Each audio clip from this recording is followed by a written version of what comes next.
Hello, everyone. Your honorable mayors and academics, colleagues, and UNSCAP team. And uh, we just want to start module 5 of this Asia Pacific Mayors Academy for the Sustainable Urban Development 2024. And this module actually is about inclusive urban digital transformation and smart cities. Next slide, please. So it's just a couple of the points before starting our presentations. And first, please all participants change their names to the municipality and the place institution they come from, and including their names as well, which helps us actually to identify easily people. And also, um, it would be great if all mayors, keep their videos on, and then we can, communicate more easily. And also, if you are not speaking, please mute your microphones. And if you wish to speak, please raise your hand. You can use the bottom of your screen, to show us you want to speak, so we can easily unmute you. You may unmute your microphone and also speaking later. And also, if you have any questions or if you want to communicate, you can easily use the chat box from the interactions sector. Next slide, please. So this module actually is beside the other one, so it's in the kind of complementary regarding to the other modules we have and what you learned so far. And so it's like the trend, and we are moving to the next step. And as we shared the information with you, the document or the all presentation somehow aligns with the main resources UNSCAP team kindly developed and shared crisis resilience urban future for Asia Pacific. And this is kind of the base document we use actually to prepare these presentations and also for other pillars as well. Next slide, please. So for this module, especially module 5A, we have a range of speakers, actually from local government sectors, activist planners, private sector, and also we have two speakers from UNSCAP beside our academic team. And our academic team includes Dr. Ann Tufen from University of Tacoma, Washington, Tacoma. We have Dr. Jennifer Ampero from University of Philippines, Dr. Edgar from Arias from the University of Philippines, and myself, I'm Mohsen Mohammed at the University of Auckland. And also the speakers for opening, we have Dr. Bernadia Irawati, Tijan Ravi, and also we have Matt Inger, we have Dr. Knap Kitchart, mayor of the one from Thailand, and also we have a planner, an engineer, Miss Chris Niels Lobeno, and also we have Sean Auden from Wellington Council and World Economic Forum, and also our colleagues from the ESCAP, Matthew Perkins and Dr. Win Chun Nji. Next slide, please. So it's a structure of the program today. So we have opening remark by Dr. Bernadia, and then we open the floor for the mayors to share their projects based on the presentation you kindly prepared and shared with us. And later, we have other presentations and speakers. After 1 hour and a half, we have a break, and then we come back for the further presentations here. The most important aspects of the presentation, please consider the time frame, because we want to include a range of the presentations here. For key speakers, it's like not more than 15 minutes.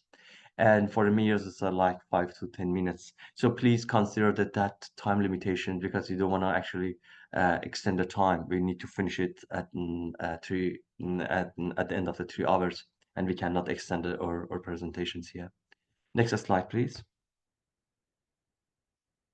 So in the module 5A, we have a couple of the aiming for outcomes. What's the meaning of the smart city in different contexts? What's the options can be mayors consider for using smart technologies to achieve sustainable urban development and contribute to SDGs? What are the practical ways to apply the smart technology, and what examples exist in Asia Pacific region?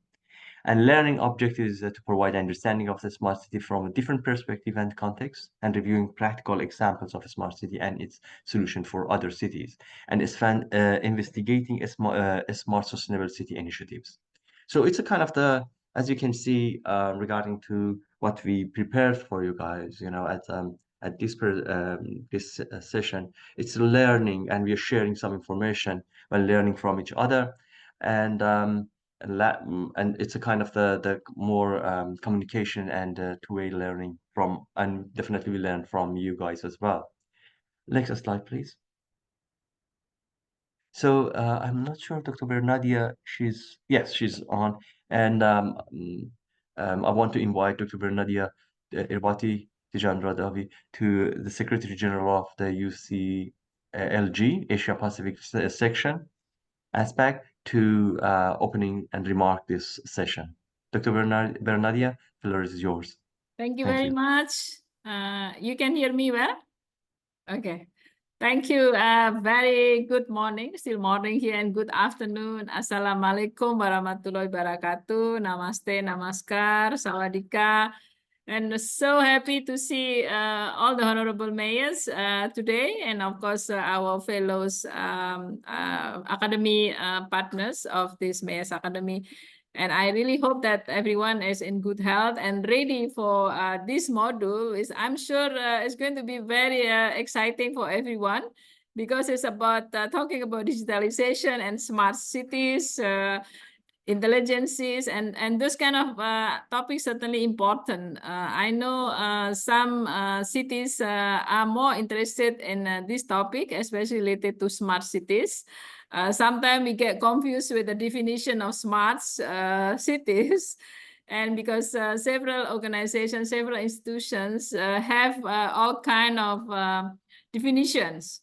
But one thing that is important, technology is certainly is growing very fast with this ICT, telecommunication. We have now a borderless world. And indeed, this is the tools that we can use for whatever sectors you like to have. You have your vision for your cities. You have something, or goals, objectives that you have for your cities and for your communities. So smart cities definition of ASEAN is also different from the others.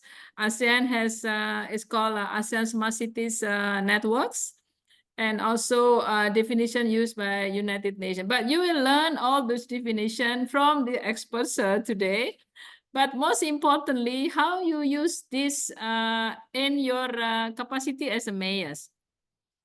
There are a lot of good examples how you can use the technology innovation in all aspects, including the participation of the people in planning. There is e-participation. Also, there is a way of improving services in whatever items you have in your city using those technologies. I consider as a tool, which if you be able to manage that well, it can improve productivity, improve efficiency, and even in some extent can cut the cost of all these provisions that you have. So that's the bottom line of everything. And for UCLG ASPAC, we are now preparing the strategic plan 2025 to 2030, and we include digitalization in this aspect as well, because sometimes local governments do not know what could be the role of local governments in this digitalization era, because innovation goes very fast, technology also goes very fast, and sometimes the local governments do not know how to meet this kind of fast growing of technology as well. So I think this is important. I think you know about the issue of this e-motorization, the issue also of this all transport share or mobility share that based on the online system. You know, sometimes we don't have this kind of regulation in place. So I think this one aspect that you can look at it. And another thing, of course, we recognize this importance of digital innovations to accelerate sustainable development. Back again, that sustainable development, and the progress has been various in many places, but indeed, the acceleration of ADG is certainly required. And how this, with the digitalization, digital infrastructure, this can also accelerate those achievement of SDGs in your countries or your cities. So in conclusion, technology indeed is changing the world, but the technology alone is not enough. It's through your vision, through your leadership, dear mayors, technology can improve people's life, and smart cities can build a sustainable city future. So I hope you will have a very good discussion. And of course, as Asia Pacific Mayors Academies fellows and also participants, we need action from your side. What this can be done after you complete with this module, certainly, and we are looking forward to hearing with a good excitement of your concrete actions in these modules. But I'm happy that beside your busy schedules, you all can join this module. So thank you, and wish you all the day. And I'm sorry I couldn't join you until the end of this module, but I'm sure this will be very exciting module. Thank you. Terima kasih. Thank you very much, Dr. Bernardia. I really appreciate it. And also, it's very important to know this, actually.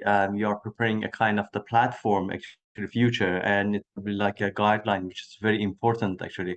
And you are correct, we need to have a kind of the guidelines and kind of platform for future. And because, correctly, technology is going quite and developing quite fast. And sometimes, it's so hard without any kind of a plan and a kind of long-term vision. It would be quite hard to manage the side effects. So definitely the new release document would be very helpful for all of us, including the mayors. Thank you very much indeed. Thanks. So let's go. Thank you again, Dr. Bernardia and all Bernardia for opening. And we just want to open the floor for mayors actually to share their projects and the slides. So we can go for the projects. But I realized a couple of the mayors, they submitted their work, that are not join us yet. So we can start from the ones they already here, and then we can come back to them. Mayor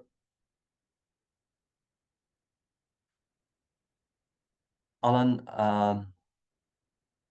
Roldan, the Honorable Mayor Alan Roldan is here.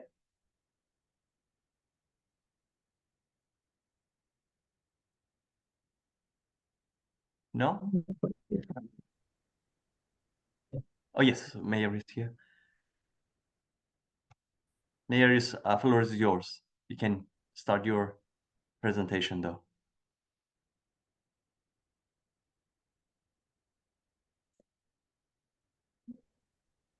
Mayor Alan Roland, can you hear me? Maybe it's a internet issue over there. I can see the mayor, but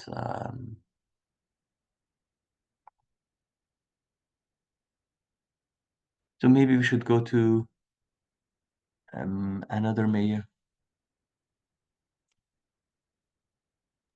Mayor on Good day to all professors and honorable mayors. Hello. Oh, sorry. Yes, it seems that this the is mayor Mayor Alan Roldan of Municipality of Baco Oriental, Mindoro, Philippines. Today, it is a great pleasure to present to you my homework, which is in the module 5A, entitled Inclusive Urban Digital Transformation and Smart Cities. First question, dito ba ako dito? First question is, what are the utilized smart technologies in our municipality to achieve our town's initiatives? Baco is a third-class municipality in the province of Oriental Mindoro, Philippines. Our initiative is to develop sustainable and inclusive tourism by building environmentally friendly infrastructure and creating opportunities for local.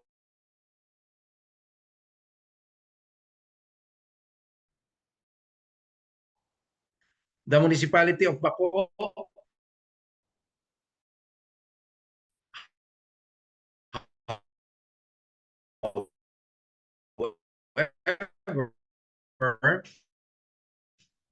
as a yet to integrate smart technologies approaches the data collection, efficient visitor management, and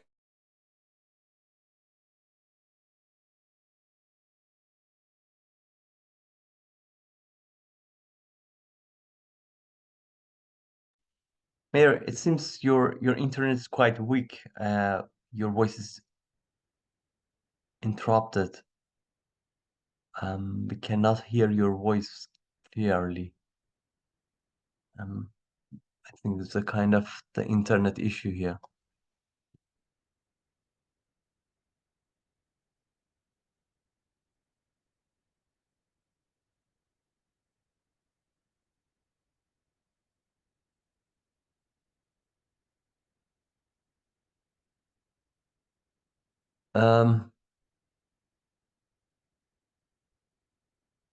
Okay. Let's go to the next mayor. Potentially, this kind of technical issue will be solved. So the next mayor is Dr. Juri Anasham. Anasham. Please present your work. Sorry, my pronunciation and my voice. Thank you so much. Thank you so much. Floor is yours. Thank you. Thank you so much. The first question, the utilize smart technologies in Chandagiri municipality to achieve cities initiatives. At this answer, Chandagiri municipality has been increasingly adopting smart technology to enhance urban management and improve the quality of life for its residents. Here are some of the smart technologies and initiatives that have been utilized or could be beneficial in achieving the city's goals. First of all, smart water management. In this sector, sensor network implementing sensors to monitor water quality and distribution in real time. So you are using that type of management. And next is the leak detection system, using smart technology to detect the address leak promptly, reducing water wastage. Second is our smart waste management. In this sector, recycling initiatives are using smart sorting technologies to improve recycling efficiency and waste segregation. This is our main aim. And third is smart traffic management. Traffic sensors and cameras in this sector, implementing real-time traffic monitoring system to manage congestion and improve traffic flow in different type of choke and borders in our municipality. And next is smart energy solution. Energy efficient street lighting, installing LED street light with sensors that adjust brightness based on ambient light and traffic conditions. Next is solar panels also we are using, integrating solar energy solution to power municipal services and reduce reliance on non-renewable energy. 5 is our e-governments and citizen services. Online portals, likewise the offering online services for payment permits, and other municipal services to enhance accessibility and efficiency. And mobile apps also using developing apps of citizens to report issues, access information, and engage with local government initiatives. 6 is our smart urban planning. In this sector, geographic information system, GIS system is using GIS technologies for better urban planning, infrastructure development, and resource management. And other is our data analysis in the sector, analyzing urban data to make informed decisions on city development and resources allocation. And 7 is our public safety and security. Surveillance system, deploying smart surveillance cameras to enhance public safety and monitor high traffic areas. And 8 is environmental monitoring, air quality sensors, monitoring air quality in real time to address pollution issues and improving public health. In this sector, we are using the vehicle emission system is also monitoring. Climate data collection, using smart technologies to collect and analyze climate data for better disaster preparedness and response. By leveraging these smart technologies, Chandagiri municipality aims to create a more efficient, sustainable, and responsible urban environment, aligning with the broader goals of smart city development. Next slide, please. Next slide. Future smart technologies, project plans, and policies. For a municipality like Chandagiri, aiming to enhance its smart city initiatives, there are several forward-looking projects, plans, and policies that could be considered to drive future development. Here is a roadmap outlining potential smart technology project for policies. First is advanced smart infrastructure. Smart grid developments. Likewise, the Chandagiri municipality is working and supporting the Nepal Electricity Authority for upgrading the electric grids with smart meters and sensors to enhance energy distribution, efficiency, and manage consumption through promoting renewable sources. Smart building solution. In this sector, municipality is also encouraging the construction of energy efficient building using smart technology for lighting, heating, and cooling. And second is our enhanced mobility solutions. Electric vehicles is the first of our priority. Our municipality is also working for the adoption of autonomous and electric vehicle to reduce emissions and traffic congestion by developing infrastructure for electric vehicle charging station. Second is smart public transit. To improve public transportation, our municipality is collaborating with province and federal government for real-time tracking and integrated ticketing system through invest the GPS tracking system and mobile apps for real-time transit information. And third is resilience environment management. In this sector, climate adaptation technologies. We have arranged flood sensors and early warning system to manage and mitigate climate change impacts such as flooding and extreme weather events. And next is urban green spaces. Municipality is also working in enhancing urban green spaces with smart integration system and environmental monitoring. 5 is innovation, governments, and citizen engagement. Our municipality is utilizing innovative technology to enhance transparency and accountability in municipal operations and transactions such as the public records, procurement processes, and citizen engagement. And smart cities, citizen engagement platforms.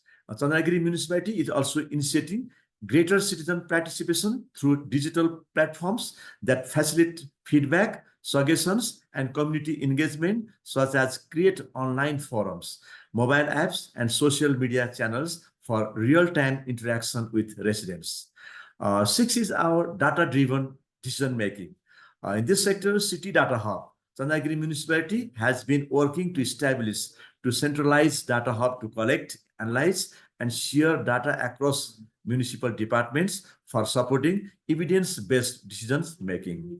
Seven point is our education and workforce development.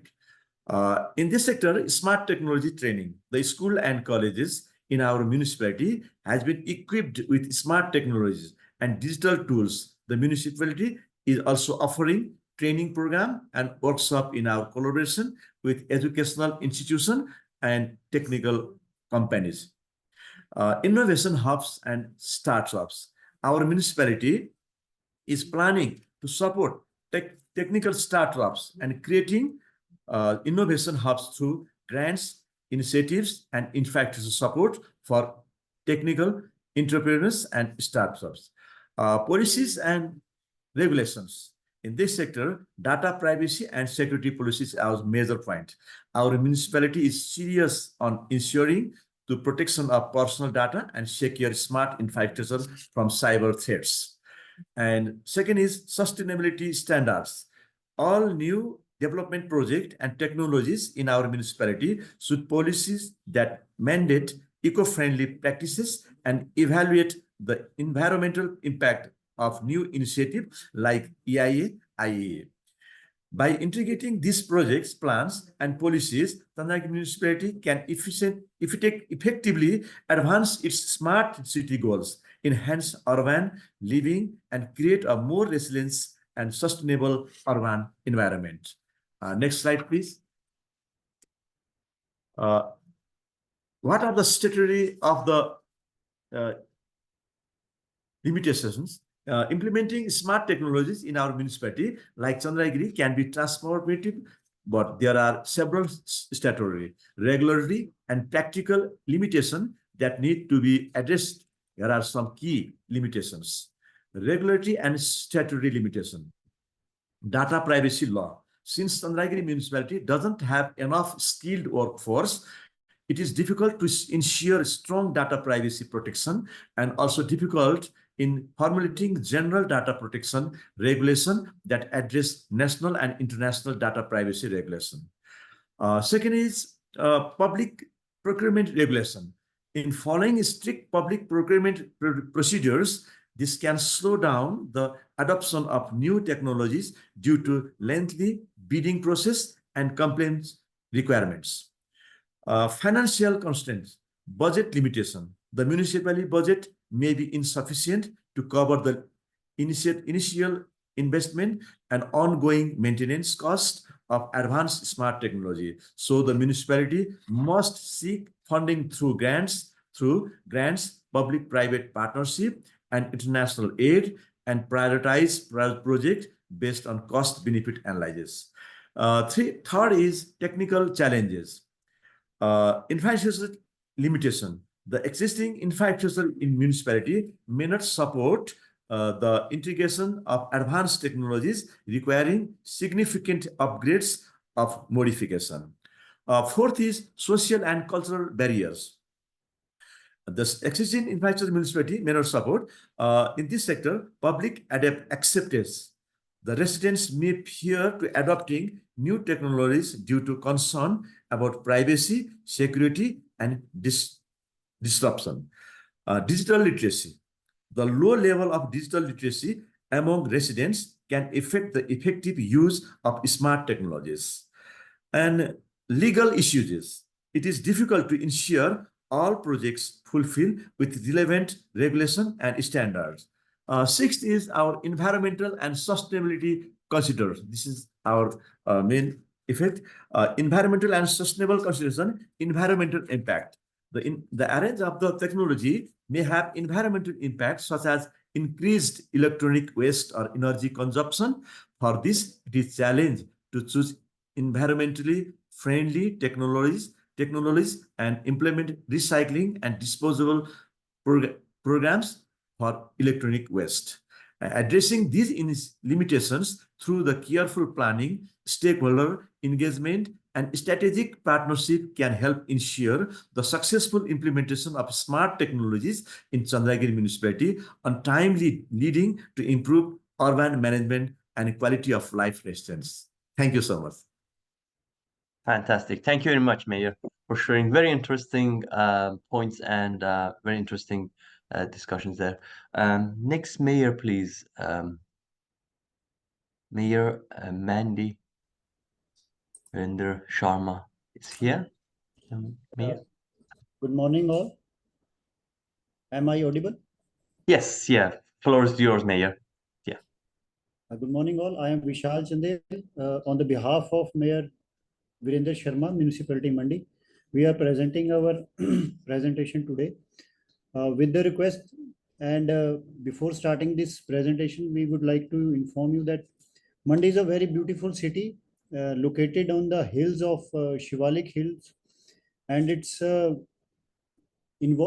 having the large scale landscaping, natural landscapes. So there are certain major points which we didn't included in our PPT regarding environment and other related things. So as far as the smart city transformation is linked with the city, so currently we have some dark points and cameras we have installed in the city to check the hotspot and to control the open littering of the waste. What people generally do, they use nights, evenings, and the dark modes for making hotspots. They generally litter their waste in the open, and which creates unaesthetic atmosphere around the city. So to check those points and to create a fear factor among the general public of our city that it is prohibited, littering is prohibited, and to check that and to make penalize the culprits, we install the cameras, and we have the system that camera, once somebody is caught through camera, will penalize them to give a message to other people that the city is purely sensitive towards open littering, and we don't want to make this habit a general practice among all the city population. Similarly, the vehicles which we have been using for the transportation of waste in the city are recently enabled with the GPS system to monitor their mobility, that how much frequency they have been making in the general wards of city, and whether they are doing their job or performing their duties as per the framework which the MC has already been decided, or they are making other frequencies or doing other jobs except to the jobs which they are engaged for. Similarly, we have been using digital platforms like we have created our own website. We have created so many WhatsApp groups within the in which we have invited all these community-based organizations, citizen councils, and other NGOs and external agencies, so that every planning, every implementation, and every monitoring monitoring activity shall be made by the or influenced by the people participation, so that we can get maximum and good quality results. Next. So what we would like to make our city, and what interventions we want to make in our city. So we want to cover the city, whole city we want to cover with the camera, which would be GPS enabled, so that real-time monitoring can be established for every activity. It can be linked with the traffic management system. It can be related with the waste management system. It can be related with the disaster control system. So the camera, we think, is the main essential necessity which we feel at our city level. So camera, good quality cameras.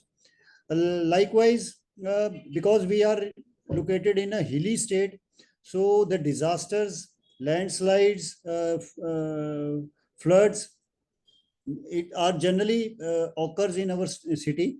So to control this and to minimize the human human effect, we need some alarming systems to be installed in and around the city, so that the alarm can aware the general public that some disaster is coming, and they can save their lives.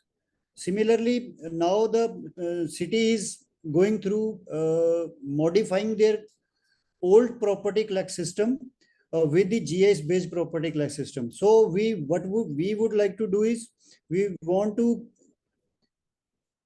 survey the whole property class system, and we want to transform this whole property class system through GIS based, which we think that definitely it will help us to increase our revenues as well as to minimize the public grievances regarding their property class system, which we have been facing largely for past several years, because the system is old and the survey system was old and the people were not fully satisfied with the property collect system. But in other cities, we have been watching that GIS based property collection system, when introduced, it has reduced the public grievances and increased the economical and the revenue profit of the concerned MCs.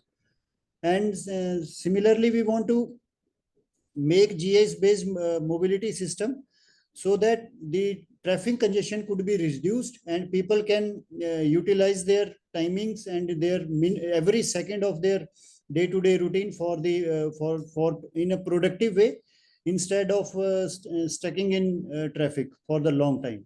Similarly, in many cities, we have been seeing that to check the hotspot and to remove the hotspots, the cities and the municipalities are using drone technology. They have their drone system for monitoring the overall scenario of the city for this waste, open littering of the waste, as well as to check the mobility cause of traffic and cause of other issues which are emerging in the cities. So drone technology would be very helpful for us if we can get this. Next, please.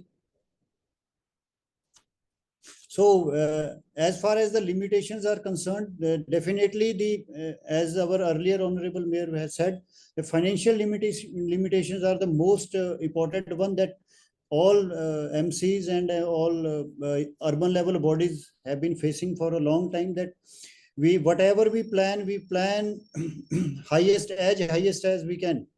But when the finance is a issue, at that stage, every ULB has stepped back because they don't have general available funds and dedicated funds for making these technological interventions.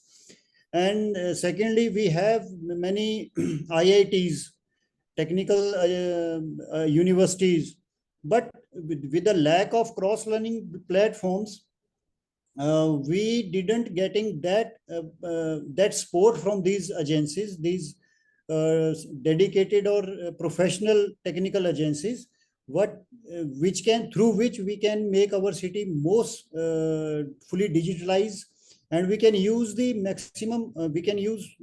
maximum of technologies if these cross-learning platforms has been established with the IITs, with the technical agencies, with the universities which we have having around to the city.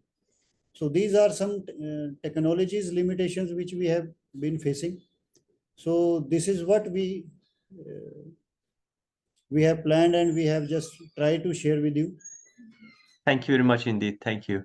Appreciate that. It's very interesting initiatives and also the limitations as well. We have Mayor Sushila Shahi, and if the mayor is available, just kindly remind you regarding the time matters, and please, consider the time as well. The mayor is available. Mayor is there. Hello. Sushila Shahi.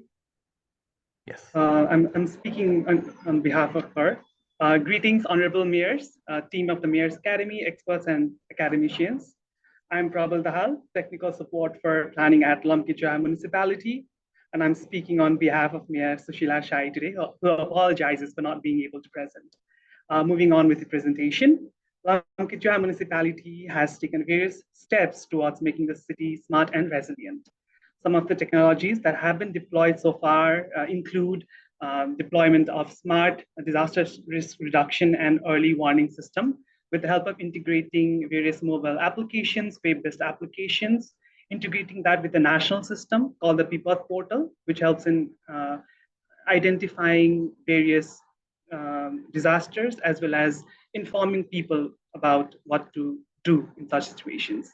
We have also developed various tools for smart agriculture, including an app called Kisan Smart, which informs people about various ways in which they can have a higher yield in their agricultural products, and at the same time perform agriculture in a way that would yield a maximum amount of profit.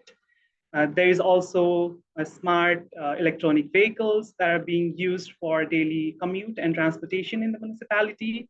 The municipality has also launched a smart mobile application in order to connect with the people of the municipality. The app can be used for two-way communication with the people and also to provide information about whatever is happening in the municipality. Some of the technologies that could be useful and talks are going on about integrating them into the municipality are smart water meter in order to conserve water use.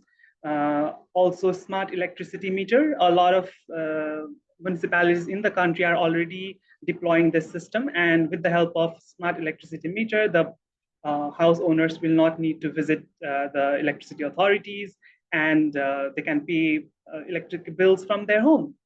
And then we also think that smart waste management systems could add to sustainable development goals, limiting the use of limiting the way in which waste is handled in an improper manner, so that we can have organic wastes decompose at home or in a center, and then inorganic waste put into proper use for reuse or other 5 Rs.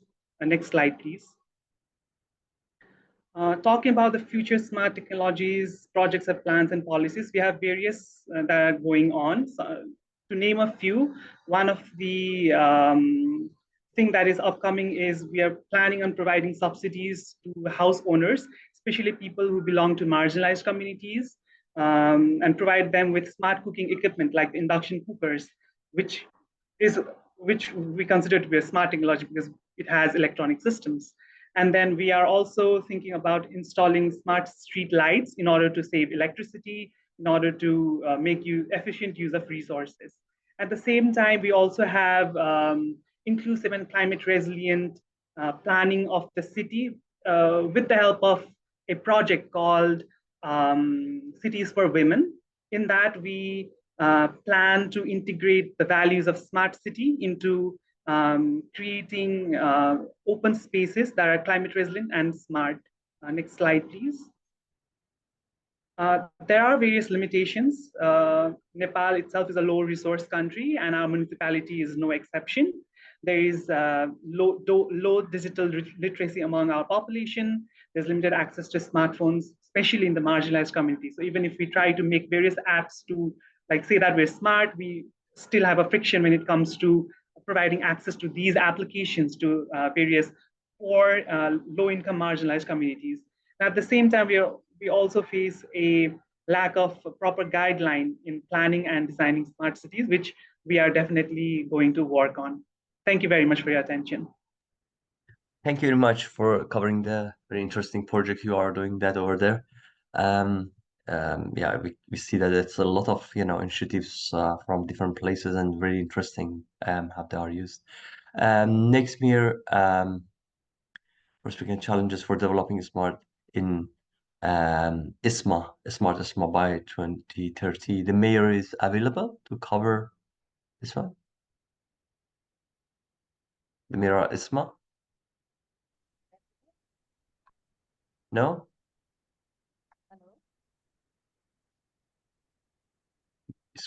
Mayor of Isma, Nepal, the Honorable Mayor.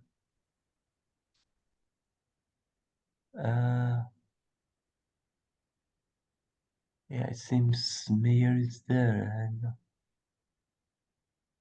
and we cannot hear you, Mayor.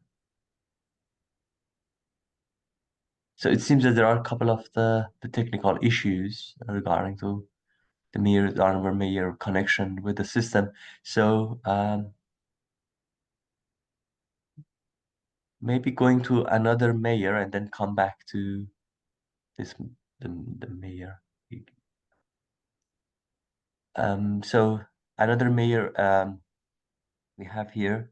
The mayor is available to cover smart technologies. Hi, I'm here Yes. from Malaysia. Assalamu alaikum. Floor is yours. Hi, Bismillahirrahmanirrahim. Assalamualaikum warahmatullahi wabarakatuh, and a very good morning to everyone. Okay, I'm Ani from Mayor of Ampang Jaya Municipality from Malaysia. Next slide, please. Okay, here is some background of my municipalities. So the visions of our municipality is actually to making the municipality of Ampang in the direction of digitalization and also livable city by 2025. And our mission is actually to strengthening digital-friendly municipal services to ensure the citizens of Ampang Jaya enjoy improved quality of life that is inclusive, prosperous, and also harmony. So we have around 976 employees. So we actually divide into two districts with a population around 612,000, and the area of my administration is actually 143.5 kilometers square. So in terms of tax collection, we have around 153 million, and property holding of property around 184,000, and we have 10,630 businesses premises, and most of our land use is actually forest, which is 52.3%. Commercial is only 2%. Industry is smaller, 0.6%, and most of them are actually housing. Next slide, please. So this is our blueprint for smart city. So actually our definition of smart city is actually the use of ICT and technological advancement to address urban issues, including to improve quality of life, promote economic growth, develop sustainable and safe environment, and also encourage efficient urban management practices. So we have our Ampang Jaya Smart City Framework, or actually a blueprint that serve us as a guide and reference for us to plan for the city in terms of smart city initiative. So the plan covers 5 main components, which is a smart governance. I will explain this smart infrastructure and smart technology, smart economy, smart environment, and smart society. So these action plans includes 11 strategies and 30 initiatives to ensure the objectives and implementation towards a smart city are implemented to provide benefits and convenience to the residents and business of my area.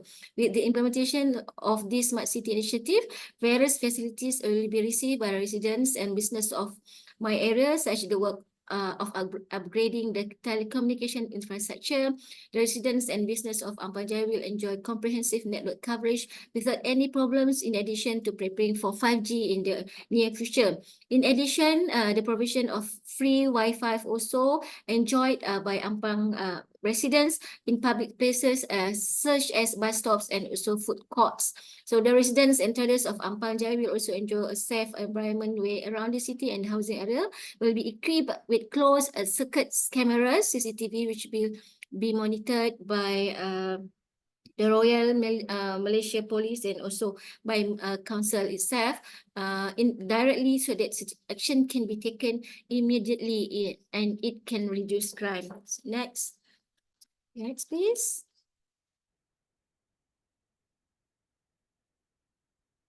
Okay, this is actually a few community that involved with our smart city blueprint, which is the residents or taxpayers, the NGO, the tourists, the residential business premises owner, the educational company, the business community, and also the government and private agencies.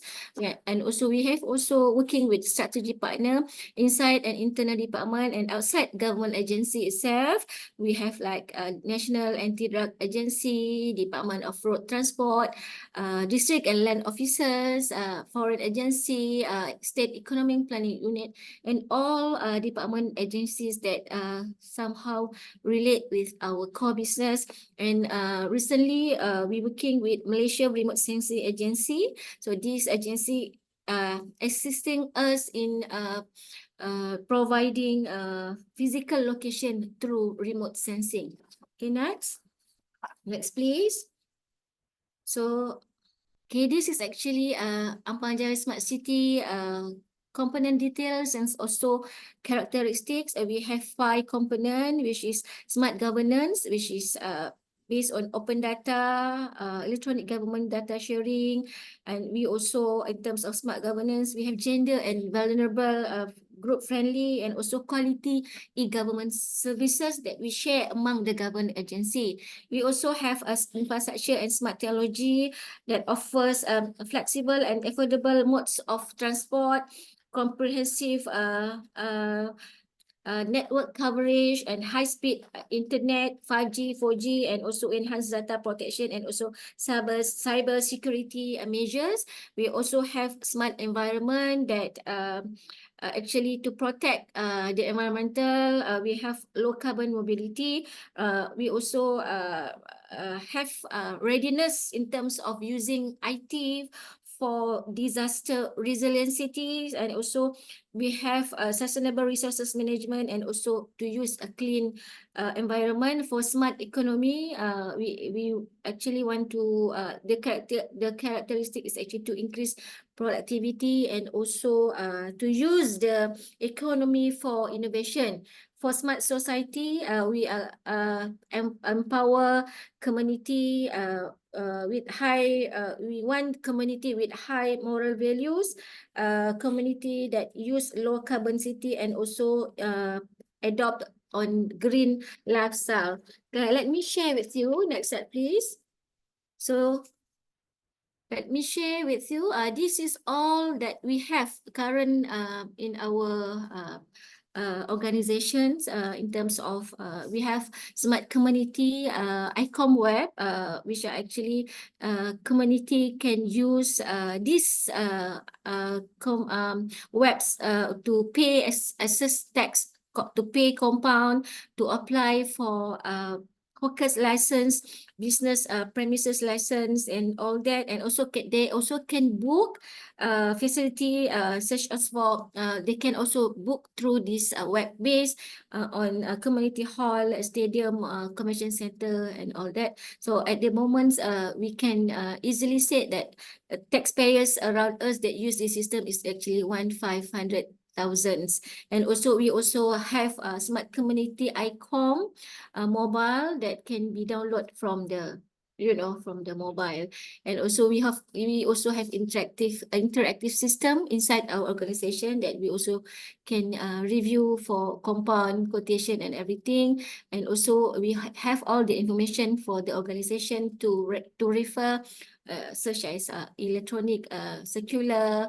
We have the e-installment, we have the file management, everything inside. And also we have the website and social website and social media such as Facebook. We also open data that we share among other government agencies at the state level and also at the federal level.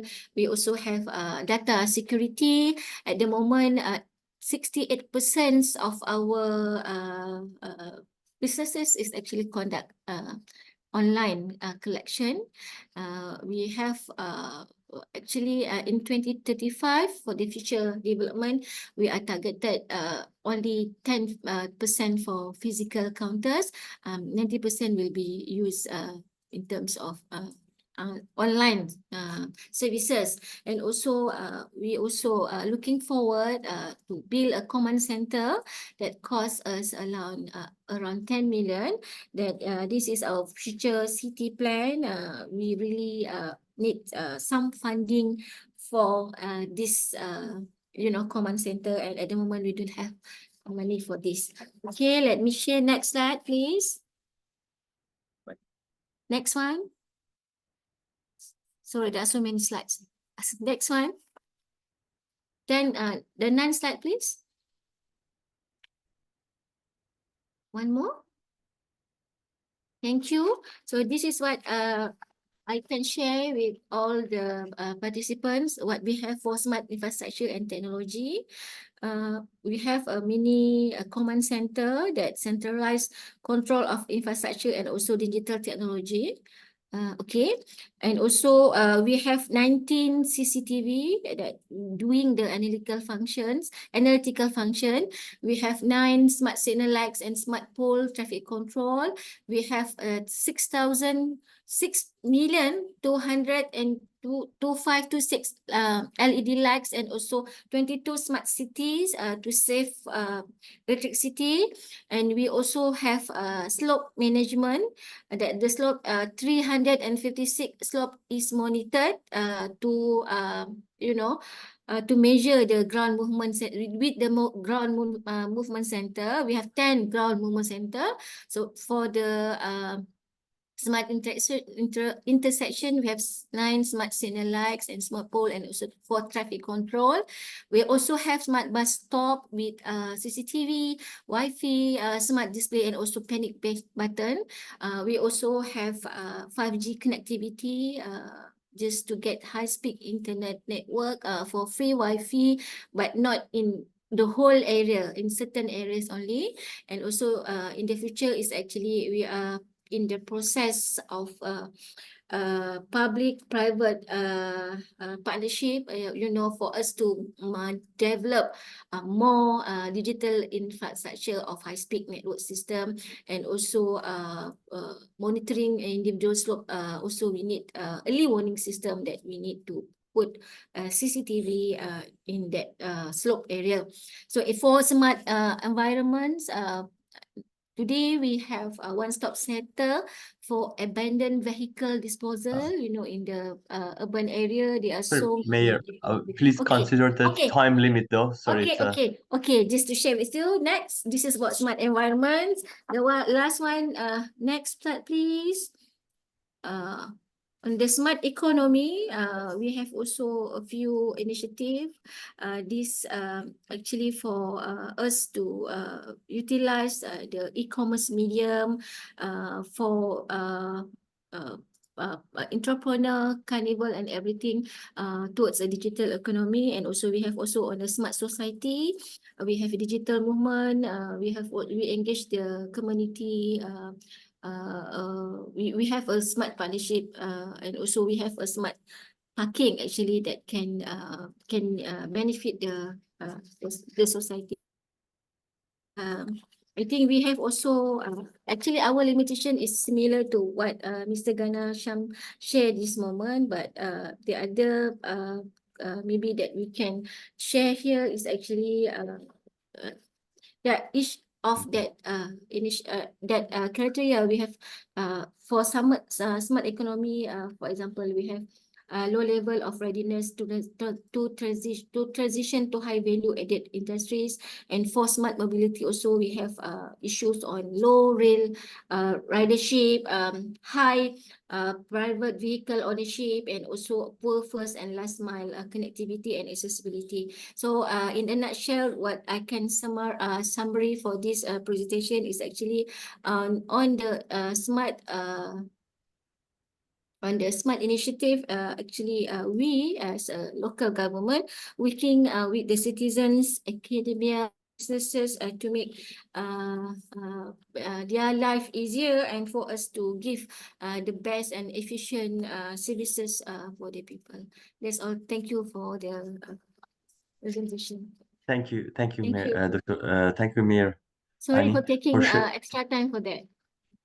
No worries. Thanks for sharing your interesting project and introducing all the projects and initiatives you have in your city, though. The next city is it's a Mayor Upendra Karki. The mayor is available.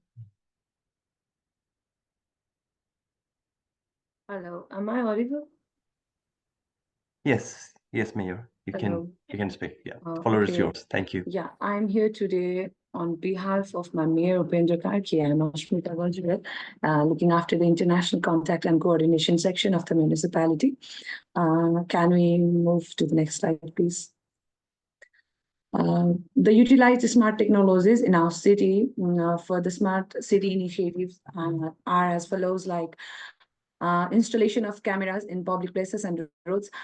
We have installed every year we keep on adding the installation of cameras in order to, of the public safety.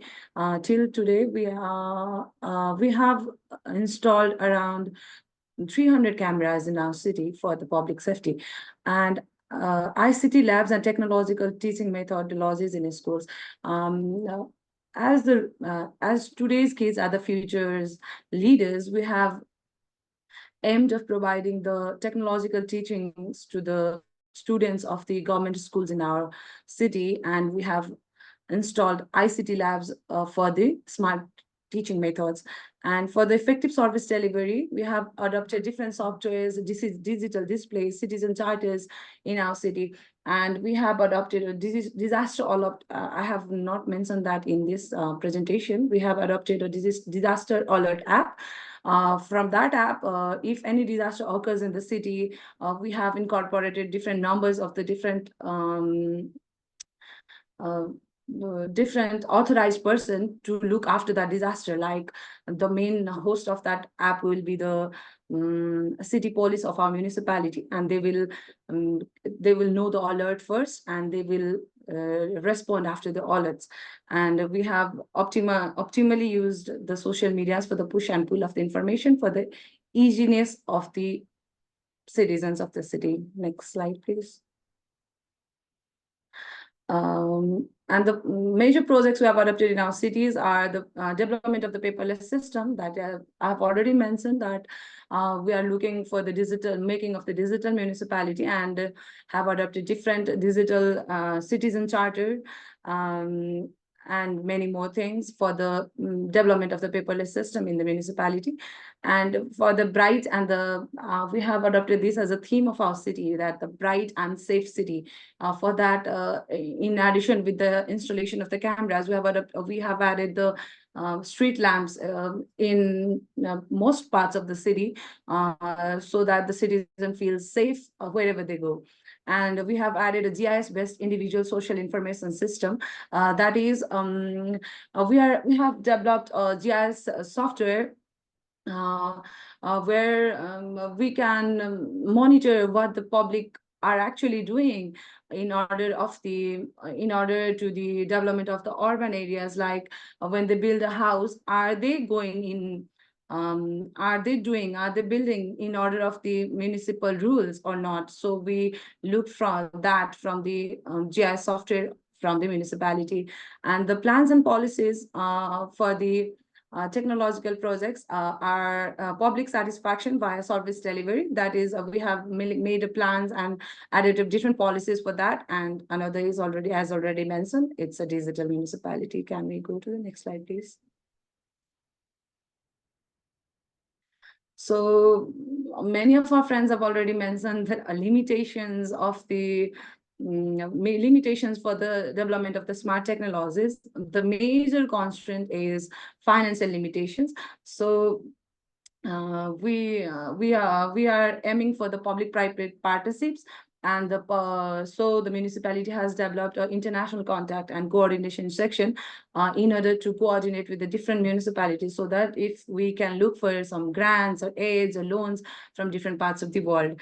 And smart technological limitations, that is, even if we adopt digital technologies, there are various constraints of digital illiteracy. That is, public are not so much aware of the digital era. We need to we need to increase the digital awareness and the public awareness. And the other is geographical hurdles. Like our city is located at the western side of the Kathmandu Valley, and that is we have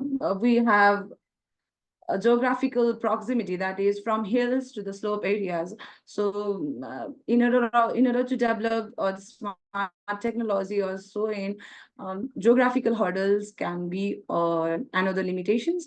So national plans and policies in Nepal, we have 3 levels of governments, that is central, federal, and this municipal level, local level. So we cannot overlook the plans and policies of the central and the federal governments. We have to stay in their rules, regulations, plans, and policies. So we cannot, we are given to develop our own plans and policies, but we have to step on to the federal and central and the provincial governments. We cannot just overcome their, so yeah, this national plans and policies can also be a limitation. I think this is it. Thank you. Thank you very much indeed, actually, for sharing your project and also the limitations of the one. Sure. We can go to next speaker, which is Matt Inzer from Kiora.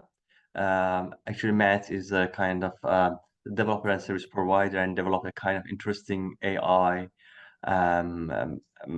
tool for planners and policymakers in New Zealand. I want to invite Matt to share his points with us. Floor is yours, Matt. Thank you. I hope everyone can hear me and see me fine. I've just got a quick presentation.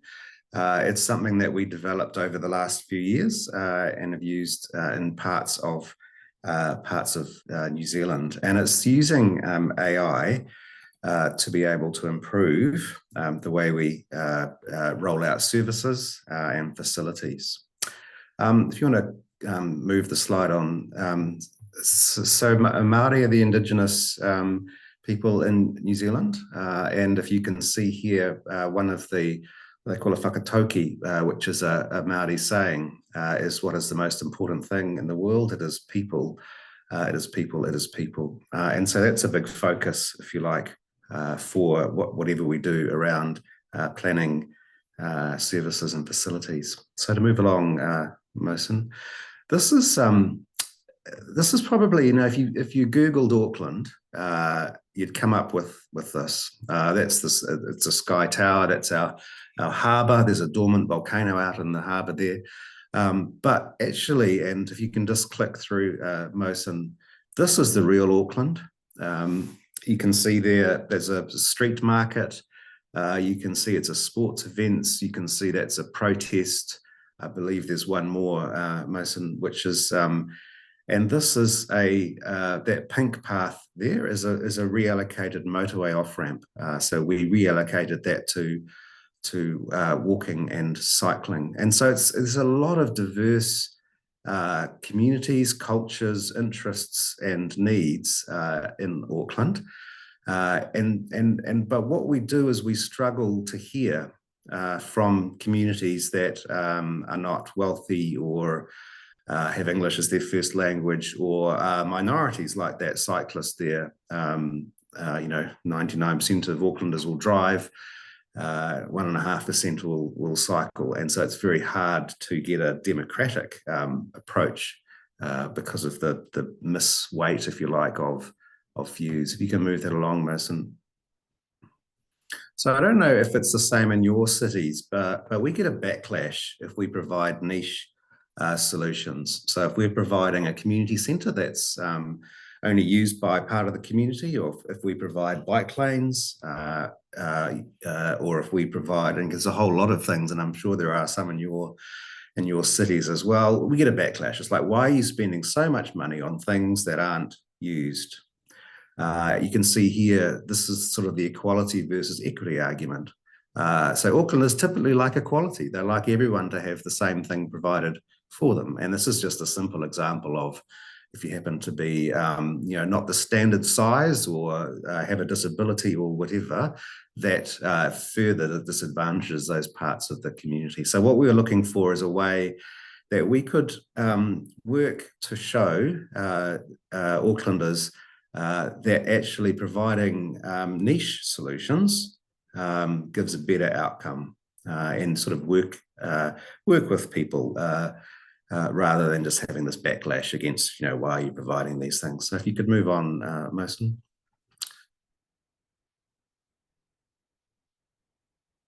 These are the ways. These are the ways that we engage. The first three are traditional. What I mean by beautiful engagement platforms are you go to a website and it's beautiful. You have maps and you have quizzes and you have all this kind of stuff. And the last one down there, and ChatGPT, I just put that in there because that's one example of the kind of technologies. But it's how do you have conversations that you can scale and that you can personalize to different groups, different languages, different cultures. So the next slide, we did some research. Why is it that we're only hearing from the majority of people, not from the niche? We found there were three reasons. So one was this digital divide for us. It was we found that people don't, they don't all have laptops and computers and things like this. So if you have a beautiful site, a lot of people don't have access to that. They've really only got access to SMS and text and things like that. The second one was engagement fatigue. We heard a lot of people say, look, you know what you're already going to do. Why are you asking me these questions? Because I don't believe you're going to listen to me. But the last one was language and culture. So New Zealand is a sort of a Western democracy. And so when we engage with the public, it's very transactional. So there's not much respect. There's not much subtlety.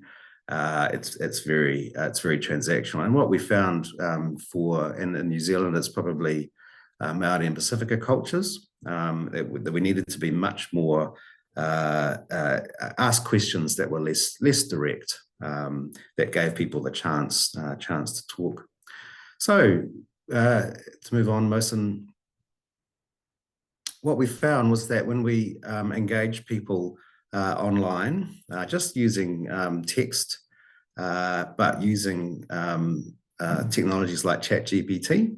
So it wasn't just asking a whole series of questions, it was actually engaging in a conversation. It broke down all three of those barriers. You can move on, and I'll show you the feedback we got. Oh, well, there's just a screenshot of one of the products that we created, and you can see that's in different languages. And the great thing about technologies like ChatGPT is that it can analyze information that you get that's just stories. It doesn't need to be data like you get, numerical data or things like you might have to do in a SurveyMonkey or things like that. So we could actually process this live and give it to the elected officials so they could see why people thought what they did. So to finish off, I've got feedback that we had. If you move on to the next slide. So this is from our Samoan community. And what I've done is I've highlighted the words that I thought were most important. So you can see here, gave people a real voice in their community. It helped participants feel comfortable and culturally respected. Another person said this is uniquely creative and successful. So we got very good feedback. There was the element of trust with AI, and a lot of people didn't trust the AI. So that's one of the barriers that we had to work through. We also did it with an Australian Aboriginal community. You can move on, most into my last slide.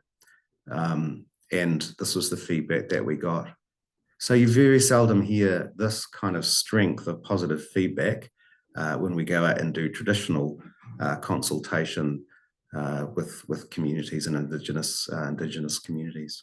So that's to keep things quick. That's all I'll talk about today. If you move on to the next slide, Mohsen, what I'm saying is actually artificial intelligence doesn't reduce the sort of the intimacy of communication. It actually brings these new models of being inclusive. And there's one more slide, I believe, Mohsen. So this is my last slide. So it's sort of a work in progress. And I say we're working through the different barriers and things that we find, but it's really good at being able to give elected officials and their staff that evidence to show why we need to roll out some of these more niche services. So thank you very much, and all the best for the program. Thank you very much, Matthew, for a very interesting project, and especially dealing with the language barrier we are facing all the time, actually, to engage with the community. So using the new emerging technologies like AI is quite essential, actually, somehow creating kind of a bridge. Thank you very much for your time and also for the support. Appreciate it. Pleasure. The next speaker is Sean Alden. Actually, he's a strategic planning manager of Wellington Council, and also he's a kind of the pioneer regarding to using smart technologies in New Zealand and around the world, and also he's an advisor for World Economic Forum. Sean, are you there to share your screen with us? Okay, fantastic. You can see. There we go. Hello. Thank you, Sean. Very good. Yes, my name's Sean. I am a strategic planning manager. I look after the city of Wellington, the capital of New Zealand.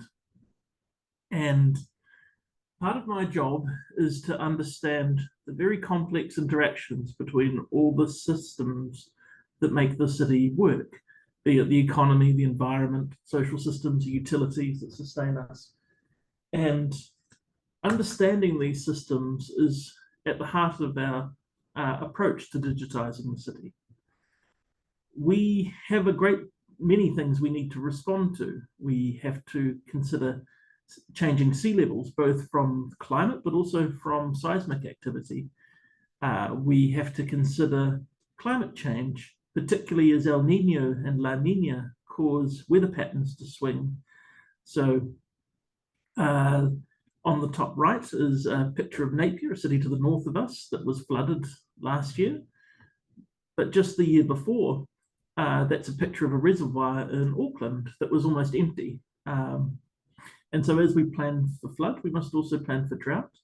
But we also must plan for some of the other things which are occurring. So changes in tree species and the way that natural selection selects traits under these new climates. So, for example, Mount Taranaki, which is a large volcano on our western coast, was part of a much larger project we're looking at, which is understanding how tree species set their seeds, which help us understand the health of forests, and in the long term will help us understand the trees that hold our hillsides together and mitigate our landslide risks here in the capital. So to do this, we have been building models of our city for a very long time. The first models were in 2011, where we had three-dimensional models that we used to run our planning system and also understand our earthquakes, through to 2015, when we began to model what the future and the past look like, through to 2016, when we used these models to run a response to a very large earthquake that occurred just to the south of us. And in 2017, we moved into virtual reality so that we could immerse our citizens in their city and see some of those systems that they can't see. And as you can see from the last 2 years, these models have now reached a level of realism, which means that we can really do immersive and fine-grained design. So, for example, children were playing on that playground there in 2024 before it was actually built. It's quite amusing. My sons had memories of climbing a slide that didn't exist. And as part of this, we drive these projects with strategic purpose. So this is an example of AI. It's a little bit different to the language-based AI that you just saw. What this does is it uses machine learning to classify bird sounds so that I can count birds in Zealandia, our local bird sanctuary. And the reason that being able to measure these outcomes is really important is because we're reversing the extinction of 9 bird species in Wellington. So we're one of the very few capital cities in the world where biodiversity is increasing, to the point now where last night I could hear kiwi behind my house, something which hasn't happened in over 100 years. And this is underpinned by advanced models of the city. So for example, this is part of a piece of work we do where we measure every tree using remote sensing. And then this feeds into my city planning, which helps us determine how we protect and make sure these trees are arranged into long corridors to join up those bird habitats and make sure that Wellingtonians get to experience that biodiversity and nature that they so love.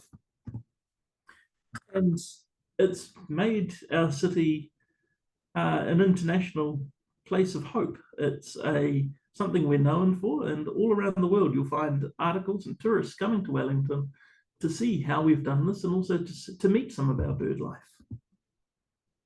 But we also use these models to understand change. So this is what Wellington looked like about 100 years ago.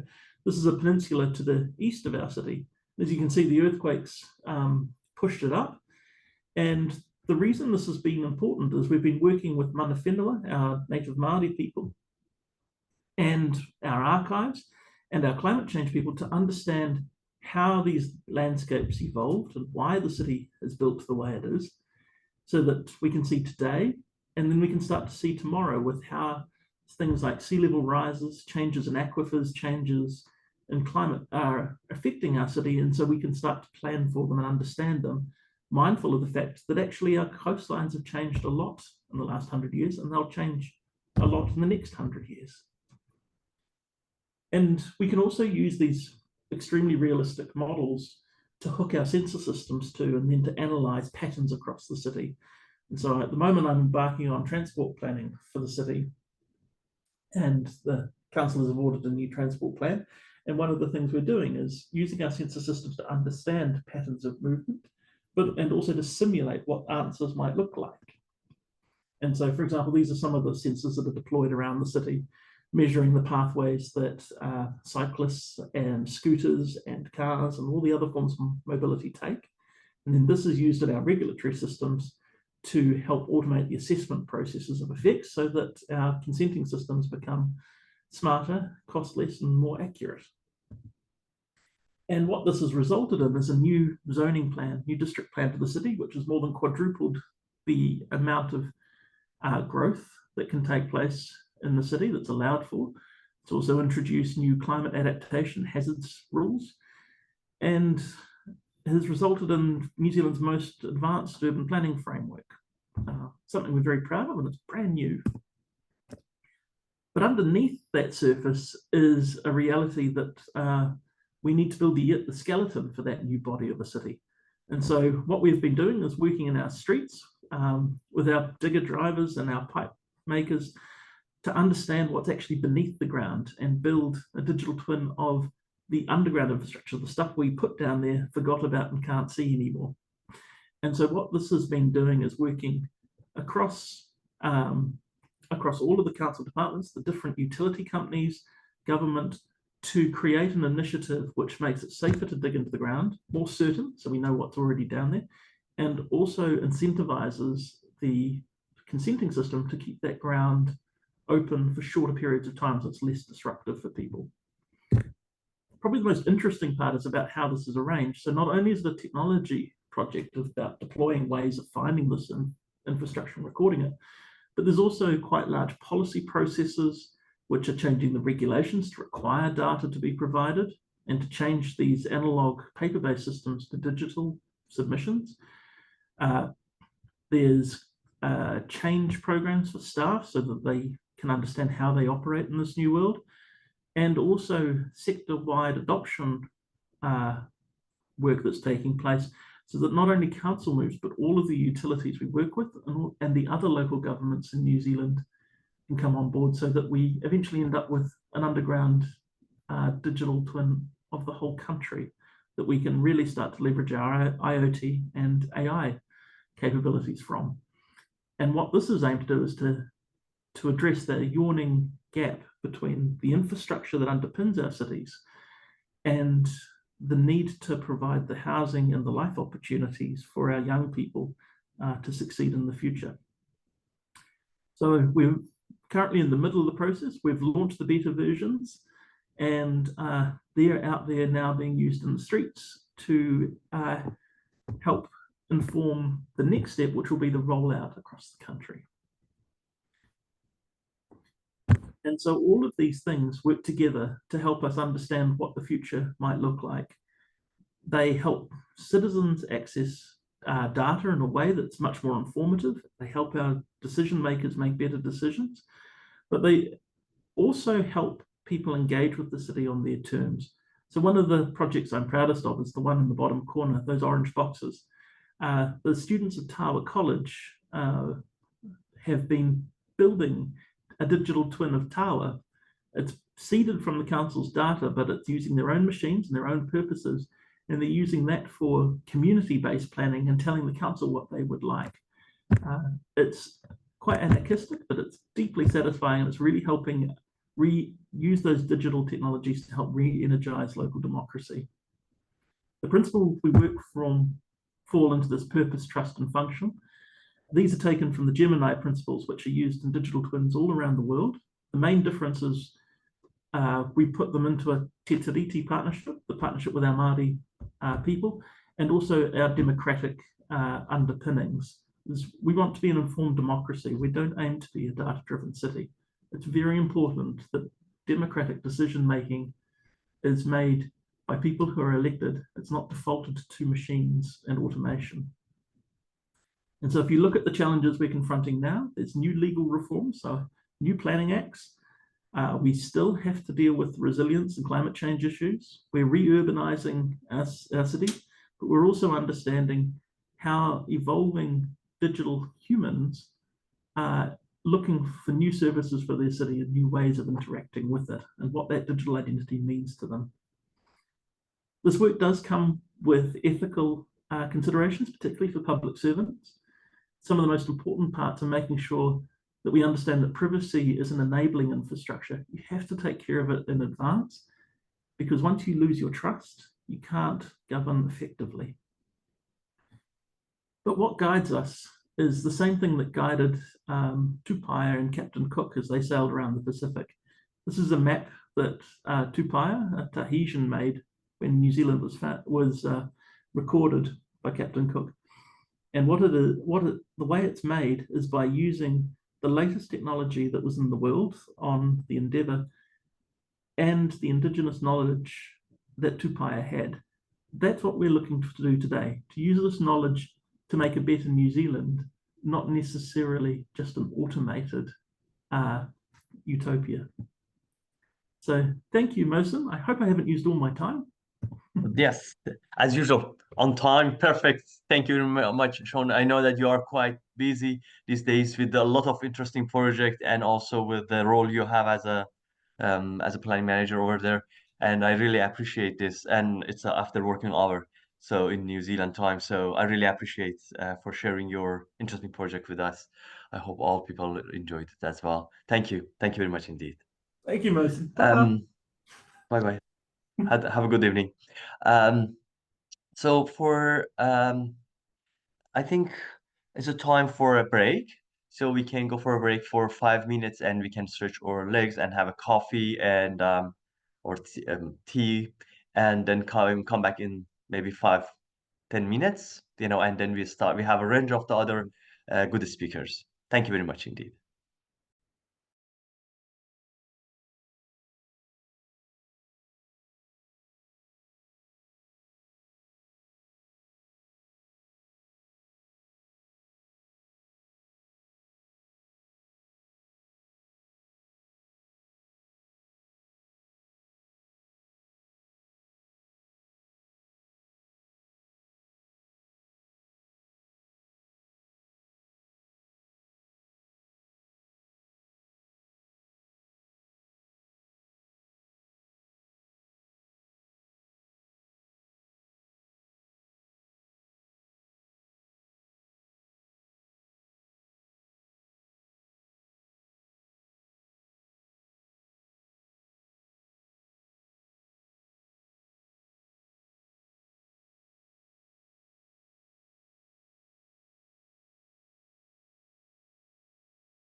Mhm.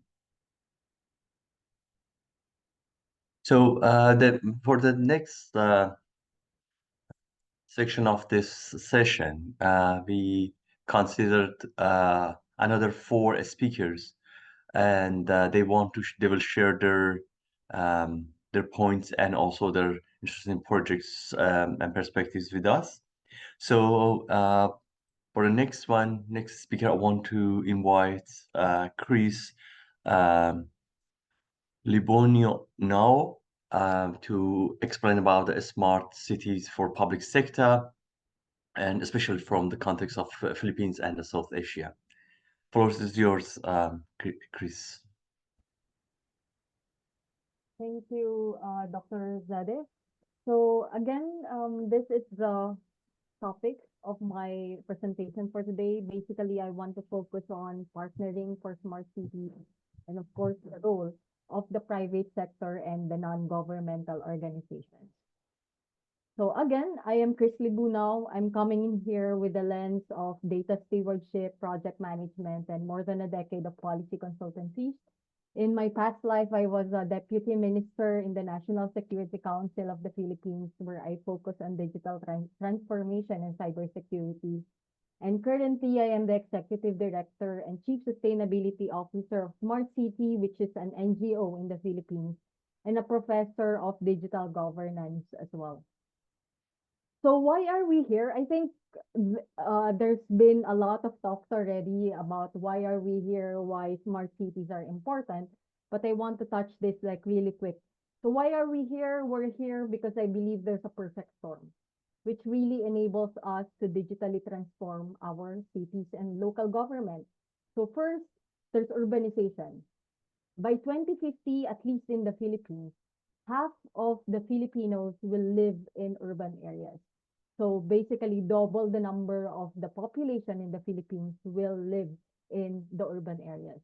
Second, part of the perfect storm would be data is everywhere. I think even the citizens it's easier for us to capture and use data, right? So data is in our hands. It's the smartphones are in our hands already.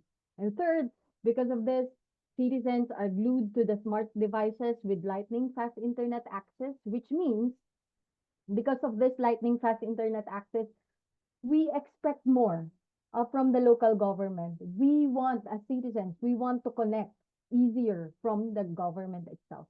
And fourth, I call this technologies on steroids. Basically, it's artificial intelligence, VR, IoT, cloud computing. These are the technologies that are changing how the government works and how the government connects to the citizens. And last but not the least is there's a government and economic shake-up. So government, basically the cities, need to adapt to the previous four that I mentioned. Rapid in urbanization, citizen demands, use of data to their advantage, and of course, embrace new technologies to create value in different ways. And I think we all know about this. This has been discussed by Dr. Mosen already this morning. So basically, smart cities is quite linked to the ICT revolution as well. So if anyone here is I think a little bit older, on the elder age, I think everyone remembers the local area network, right? I remember the local area network when I left the telephone, I cannot connect to the internet already. So basically, when the local area network was formed in 1960s, it was the talk on digital cities emerged. Then in 1980s, when the use of World Wide Web is already prevalent, the talk about intelligent cities emerged, and what do we have in our hands, in our pockets every day, and when we wake up in the morning, it's smartphones. So in the 2000s, when the smartphones emerged, it's when the local government starts talking about we need to turn our cities in smart cities. So basically, I would like to argue here that, smart city is not really a new concept. There are projects already since the digital cities revolution that we could use and continue to improve on. Here, what I would like to see here, to show here is the hype cycle. This is a fairly new document that Gartner released will release in 2024. So this hype cycle highlights the current state of various smart city technologies. So you would see here that some like smart city service, edge AI are at the peak of inflated expectation. So what does it mean? Meaning there's a lot of enthusiasm, but potentially unrealistic projections. So we have to keep that in mind when we want to apply this smart city technologies on the ground, this particular hype cycle. So you would see here technologies like urban sustainability and edge computing are in the throes of disillusionment, which means the interests are starting to wane because experiments fail to meet the expectation. Meanwhile, you would see here the smart city transportation strategy is just starting to climb the slope of enlightenment, which indicates that a better understanding of this particular technology can really benefit the city. So you would see here which particular smart technology is applicable to our cities right now. And overall, this particular hype cycle provides us useful snapshot of smart city technological maturity, which can help guide city planners, policymakers like yourselves, and other technology providers as they navigate this evolving urban solution. So this is just a really quick run through on Smart City 101, things we need to know about smart cities. First, I think we already know about this. There's no strict definition. In 2019, we did a quick research, a research study on the definitions that's out there, and these are a few definitions that we have right now. Smart cities are basically a product of convergence of digital and physical world, as you see here. So as they use cities can get smart as they use technologies and data to provide better quality of life to their citizens. And here you would see here why do we need smart cities? We already have resilient cities. We already have livable cities, right? We already have age-friendly cities, sustainable cities, digital cities. I would argue that smart cities should be and are not different from this smart city paradigm. Just like, in our daily lives, we cannot really separate technology and digital transformation. So in this particular, the different city, in conclusion, smart city is not really different from this particular city paradigm. And of course, no less than the ITU recognized the same thing and came up with this definition of smart sustainable cities based on the SDGs. So here now what? Basically, the different smart cities school of thought has this main goals: quality of life, high quality service, social participation, informed decision making, and of course, technology use. So how smart is smart? When you ask how smart, what are the standards out there?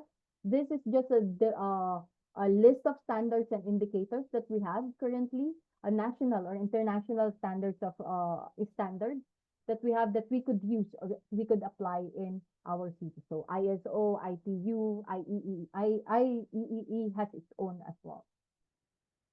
Next, Smart City 101 is that smart cities are not only for high income and big or mega cities. Why do I say that?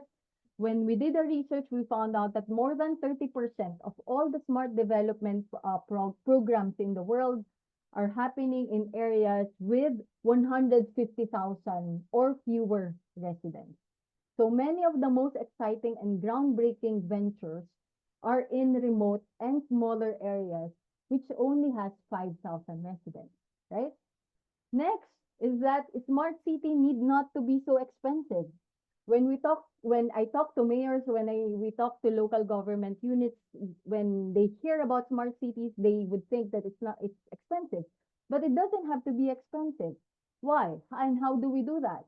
I am an advocate of open standards when it comes to smart cities. Why?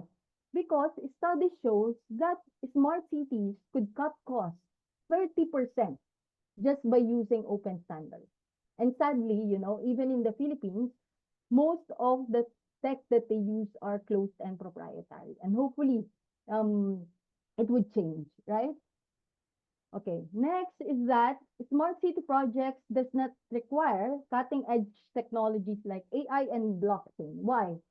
I always say to the local governments that I talk to and they consult with me to fix your data first on the ground. Why do I say that? Because if you would see here in this particular slide, when we talked about machine learning, people think it's just writing code and running code. AI is just text. But in reality, AI, big data, and IoT needs to acquire data. So fixing the data governance first is more important than any and all, acquisition of those technologies. And of course, I think this is from ITU, wherein data, open and machinery develop fuels really the innovation. So I am an advocate of open data program within the smart cities in Asia Pacific as well. Okay. Next is that addressing the legacy and closed proprietary system. I think this is a big problem when it comes to local government. The solution is really interoperability, and this could be linked to the open standards that I showed you earlier. So smart architecture in smart cities require ensuring interoperability, scalability, flexibility, and of course vendor independence, right? Because of course we all know, at least in the Philippines, there's a short-term political cycle. So what if the mayor suddenly changed and the smart city technology that we have is closed? Then suddenly we cannot update our technology. So that's the reality. So that's why vendor interdependence and interoperability is really important when it comes to the sustainability of the smart city project.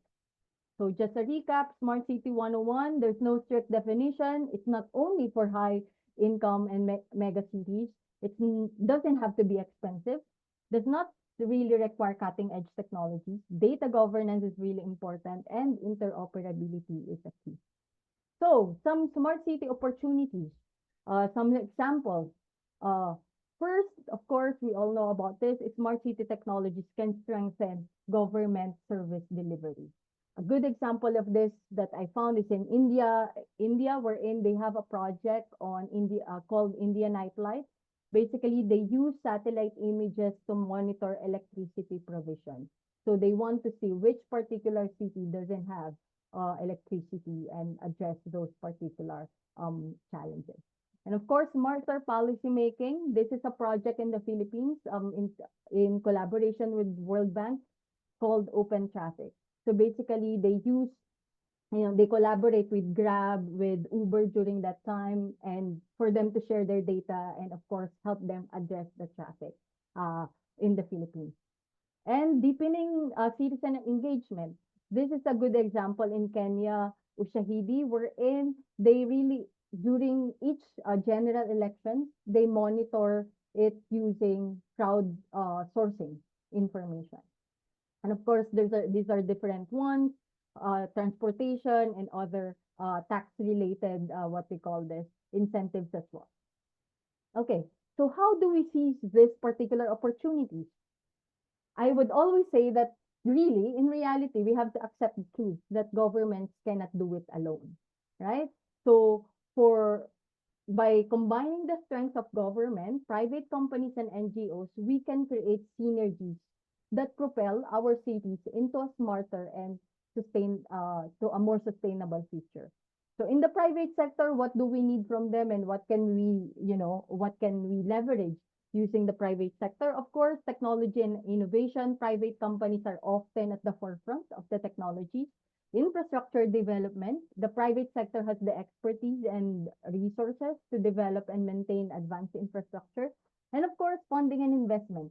Private investment can accelerate smart city initiatives by providing capital if needed. From the NGO sector, what's important is that I think earlier it was mentioned already, people, right? Even if the smart tech is there, when no one is using it, it's inutile, right? So community engagement from the NGO sector, grassroots mobilization, and inclusive planning. Of course, sustainability expertise. Many NGOs specialize in environmental and social sustainability. so they can provide valuable insight when it comes to urban resilience too. And of course, social impact assessment. NGOs can help measure and maximize the social benefits of smart city initiatives. Okay, so here are just two case studies when it comes to successful partnerships models. First is Singapore. So Singapore has a private sector-led smart infrastructure project. So in Singapore, the government partnered with tech giants and local startups to create a comprehensive smart nation platform. So this collaboration led to the development of a basically countrywide sensor network and data analytics capabilities, enabling real-time monitoring of everything from traffic flow and energy consumption. Right, so the private sector offered their technological expertise, but still with government oversight, resulted to enhancing the urban efficiency while respecting citizens' privacy as well. Another example is the Decidim platform in Barcelona. So basically, the Barcelona city partnered with a few NGOs involvement, developed in collaboration with civic tech organizations. This Decidim is a digital democracy platform that allows citizens to participate directly in urban decision-making processes, which involves urban planning as well. So here, NGOs played a crucial role in gathering the feedback from the citizens themselves and making sure that they will use the smart city projects that they have. So what's the mayor's role, the public sector's role on this? We cannot really go into partnership with the private sector and NGO haphazardly, right? So what we need is to put in the essential policies first. First policy that we want to show, that we want to ensure that's in there while we partner with private sector specifically, is the data and technology. So data sharing agreements and protection regulations, open data and non-proprietary standards, and of course, ethical AI guidelines. Why? A good example of project in the Philippines that failed because there's no data sharing agreement was one of which is the COVID monitoring system. So they partnered with a private company, then suddenly after COVID, the data sharing agreement is not there. So the people really don't know where the data goes that they collected and such. So data sharing agreements, when you partner, especially when you partner with private companies and all, are really important to be on the ground already, right? So another one is procurement and economic development policies. So establish fair and transparent bidding process. And of course, local content requirements and SME or small to medium enterprise participation quotas. Because we don't want our smart city to just partner with the big tech companies. We want the local ecosystem to be thriving as well. And of course, skills development clauses should be included in the regulation. Citizen-centric approach, of course, public consultations and feedback mechanisms, regulations and policies should be in place, and sustainability, setting green technology, energy efficiency standards, and incorporating circular economy principles. So there you go. So basically, by addressing these 4 key policy areas, we can create a balanced framework for innovation, inclusivity, and sustainability in our smart city partnership. I always say that the path to smarter cities in one of collaboration, but guided by thoughtful policies. By leveraging private sector innovation, NGO community focus, and government insight, we can create urban environments that are technologically advanced, inclusive, and of course, sustainable. And here's a shameless plug. So in Smart City, my organization, we are about to launch, the Smart City Asia Pacific Network. Because what we notice is the current network right now, the existing Asia Pacific networks and smart cities are quite boxed in. Like, for example, only government sectors can join, only, private sectors can join. What we want here is to have a people, public, and private collaboration in the age of data and revolution. And we want to shape it with you. So you can just click this particular, what they call it, QR code, and what they call this. Let's work together to build a smarter and more responsive cities for all. So again, thank you. Maraming salamat from Philippines, and feel free to connect with me. Here's my email address. Thank you.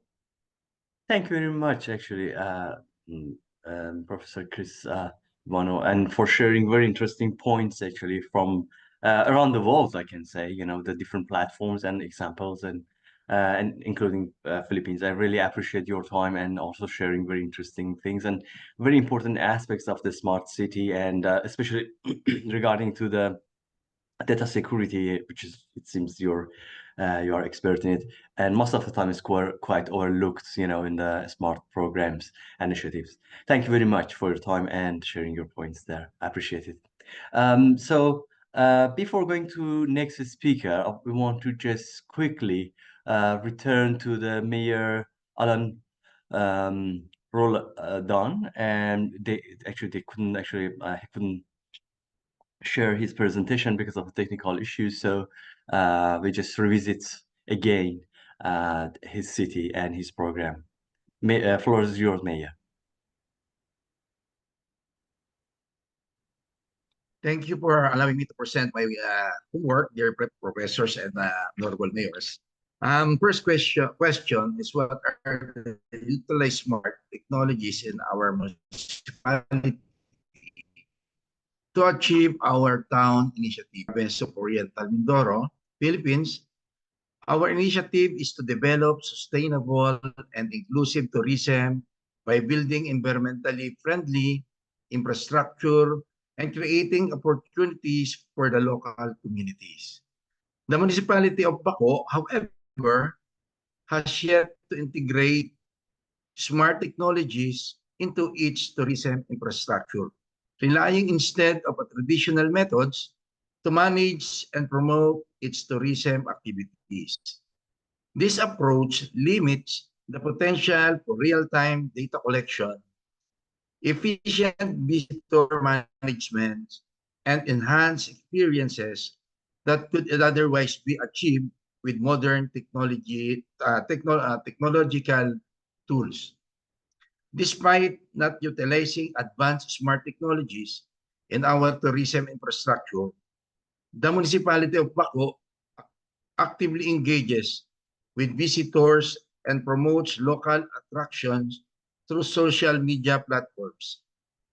This online presence helps connect with a broader audience, share updates, and attract tourists, even in the absence of advanced technological system on the ground.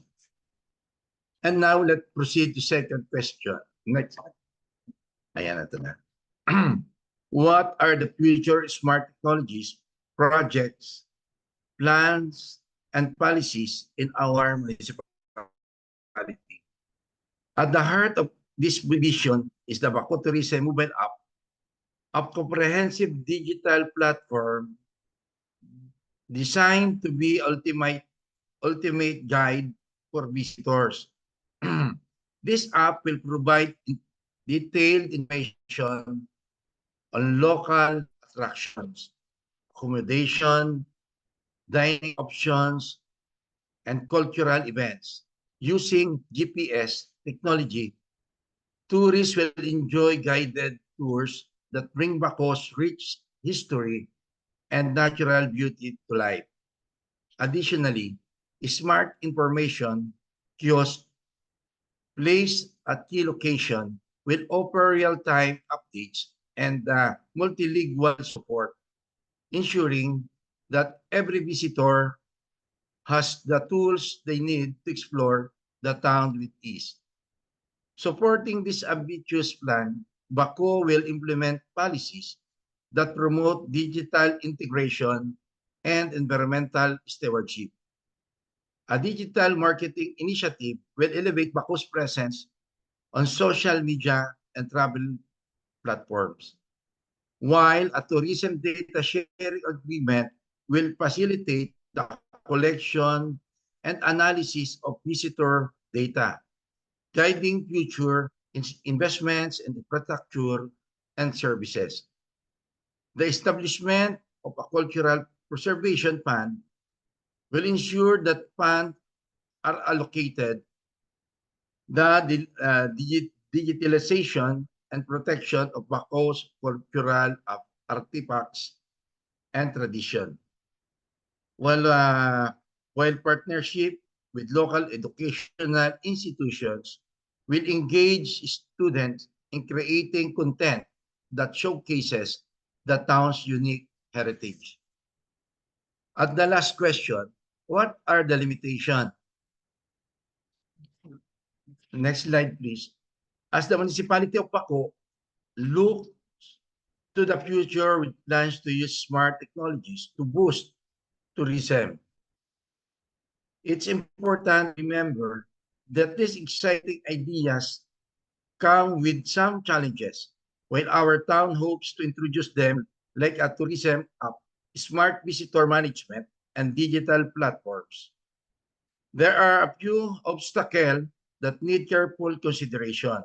First, there are laws that protect people personal information.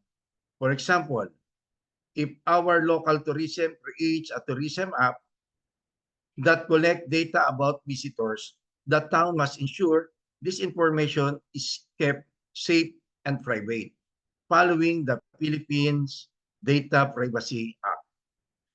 Money is another big concern. Installing new technologies like charging stations for electric vehicles or creating an advanced mobile app requires a lot of money. Baku may need to rely on funding from national programs or international grants, which are not always guaranteed. Plus, this technology will need regular maintenance and updates, which will continue to cost money over time. The current infrastructure in Baco might not be ready to support these new technologies neither. For example, the success of tourism depends on living strong internet connection and a reliable power supply, things that might be limited in a small town.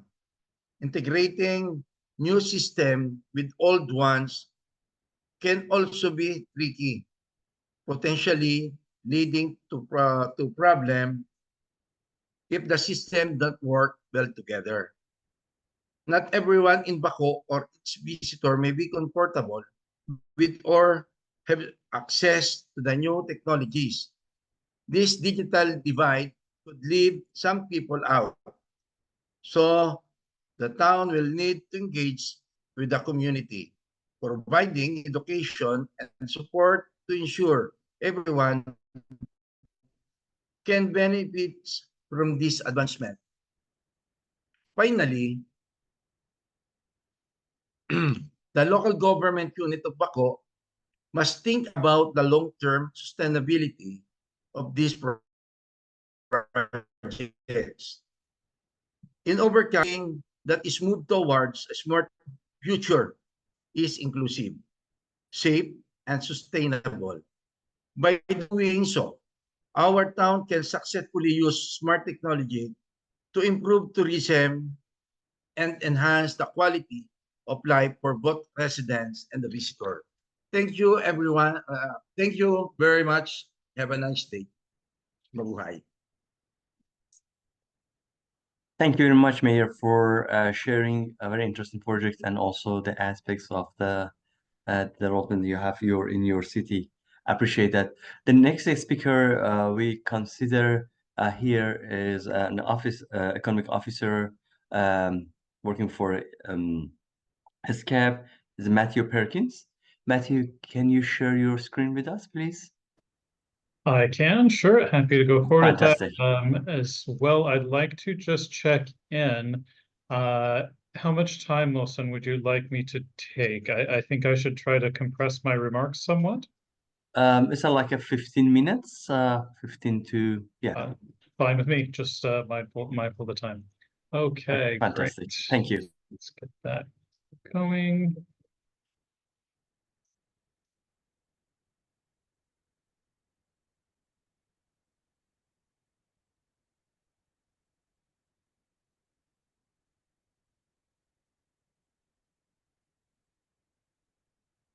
Okay, thanks. Very happy to have the opportunity to talk with you all today, specifically about how we can utilize smart city approaches to take action on air pollution in your cities. So for this presentation, I'd like to start off by explaining that the approach that ESCAP takes to urban air pollution is grounded in this publication, the 25 Clean Air Measures for Asia and the Pacific, which provides a very clear outline and breakdown of air pollution actions by source emissions area. So this can be a helpful method for being able to map the specific solutions that will apply to your city to the problems that you are actually directly facing. So in that context, I'd like to zoom in on a couple of key areas to start with. Obviously, cities in Asia have a number of common but differentiated challenges in dealing with air pollution. I've listed a number of them here, which link on to some of the presentations we've been able to receive. I do want to also mention a bit on the importance of this distinction between ambient and household air pollution and the need for city decision makers to consider both vectors in determining what policies they will pursue. You know, obviously the ambient air pollution is that which is outdoors, which is coming from either sources within the city or from the neighboring air sheds and conveyed sometimes over long distances. Whereas in other cases, we have the household air pollution, which is generally from sources within the home.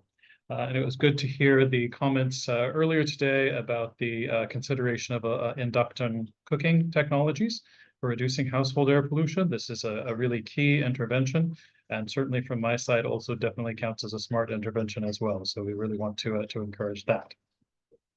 In that context, cities are often strongly influenced by, but may not necessarily have direct control over, agricultural and energy sources of air pollution emissions.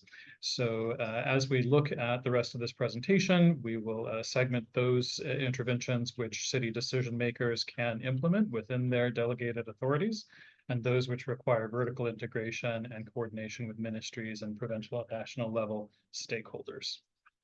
So in that context, I'd like to show you a couple of areas where we can really bring science into the picture, particularly data science and artificial intelligence. I'd like to start off with two examples. In this context, we recommend that there be a three-part approach. The use of artificial intelligence and data science applications to identify the sources of air pollution, linking those to the 25 clean air measures that I mentioned previously. And then the next step would be selecting technologies and projects for implementation. And ESCAP has developed a resource on a compendium of air pollution control technologies that I'll be referring to you and which you can use to help guide your own local actions. In the case of step one, the data science and artificial intelligence, there are two key areas. One is the applied artificial intelligence, and this is where we use data science to take the existing information and extract more knowledge from what we have. This is usually custom developed. It can be very helpful, but also difficult for cities to do on their own. It's expensive, and there can be issues with absorptive capacity and sustainability. The example that I have on the screen now is some work that ESCAP assisted the city of Chiang Mai with in understanding how agricultural burning was impacting the levels of air pollution measured within their city.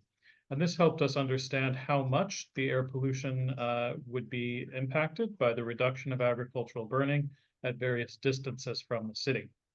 So this is what we would call applied data science or applied artificial intelligence. We also assisted the city of Da Nang with a problem that I think many of those on this call also face, and this is issues of data quality. We can use data science to address issues such as measurement gaps or areas where the sensors require calibration in order to clean the data and make more accurate decisions with it. So both of these are examples of applied data science and artificial intelligence. As a result of those efforts, we were able to create these source profiles for these three cities, Bangkok, Chiang Mai, and Hanoi. And by examining the chemical profiles of the air pollution measured in the city, we are able to make educated inferences about which sectors are likely to be the source of those types of pollution.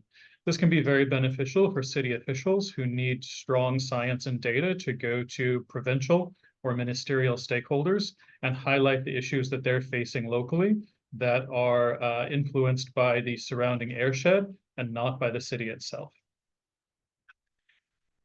So with those examples of specific and applied data science and AI, I would also like to raise some awareness around general AI. We've had generative AI in the news quite a bit, GPT, all of these things. And so I'd like to provide a couple of examples of how the people on this call could use these tools to be able to make more educated decisions about their cities in the current time. So the tool which I'm going to be zooming in to give you a bit of a tour of at this time is called Perplexity. It's a low-cost large language model artificial intelligence engine that can be quite useful for these for the types of problems that you're all facing in your cities. So this is an example of where I asked Perplexity, what are the main sources of air pollution for Chandragiri municipality in Nepal? And the system went out, consulted the available data, and then came back with these results. So it was able to identify the key sectors that were facing the city, together with some visual depictions. So let's see whether this is helpful. We'll see through these examples that there are key benefits. It's way easier to use than the kind of applied data science that ESCAP developed for Chiang Mai. It's much less expensive. City decision makers could use this now to assist them. That being said, I'll show some examples of where the artificial intelligence analysis is, in my opinion, a bit more confident in its decisions than it really should be. And areas that shows up as a limitation. So let's take a look at what we've got. So when consulting generative AI on the case for Turbat Kech, Pakistan, we again get a scenario where we have a clear answer to the question of the primary sources of air pollution with references provided. Upon examination, one thing that can be noted is that while the AI was quite confident in its analysis, we see that there is actually no direct measurement of the air pollution situation in Turbat. These are extrapolations based on satellite measurements with no local data whatsoever. That's certainly better than nothing. But would incline us, if you're making a decision for Turbat, that the examination of low-cost sensors or seeking additional funding for research-grade sensors would also be an important step in moving forward. So these are ways we can use the tool quickly with an understanding of the type of limitations that it may have. I was also very pleased to see the presentation earlier from Ampang Jaya, and I'd like to drill further into this because I asked the AI what it thought about Ampang Jaya and what you should do, and this is what it had to say. So these three key areas, vehicle, industrial, and open burning, were identified as the main drivers of the pollution measured in the city, and with the appropriate references provided there. Now, in this case, we can see that there aren't a whole lot of references. There's basically only 5. That being said, by taking the output of the AI and drilling into the references, we can see that the basis for this analysis was actually on peer-reviewed academic research, which had in fact been released quite recently, 2022, from academicians in Malaysia that had done a very strong analysis of the data and the drivers of pollution and the exposure of the population to that issue. So in this case, and by contrast to Turbat, we can see that very quickly we can determine that the AI has found useful insights for us that are well-founded and can help inspire action. So the next step that could then be undertaken would be to basically, the AI has analyzed the science for us, told us the main areas. We saw that industrial was one of those. So we then go to the compendium on technologies to see, okay, what can we do about it? And this, we can go directly to the section on industry, and it will then give us a list of possible tools and technologies that can be used to address the industrial air pollution emission sources in Ampang Jaya. So this gives us a pretty good head start at helping to accelerate the consideration of customized air pollution tools to the situation that Ampang Jaya is facing itself. So in this case, we would say that the technology has done pretty well in giving a helping hand to decision makers. In the context of the time that we have today, I will go over these only a bit briefly.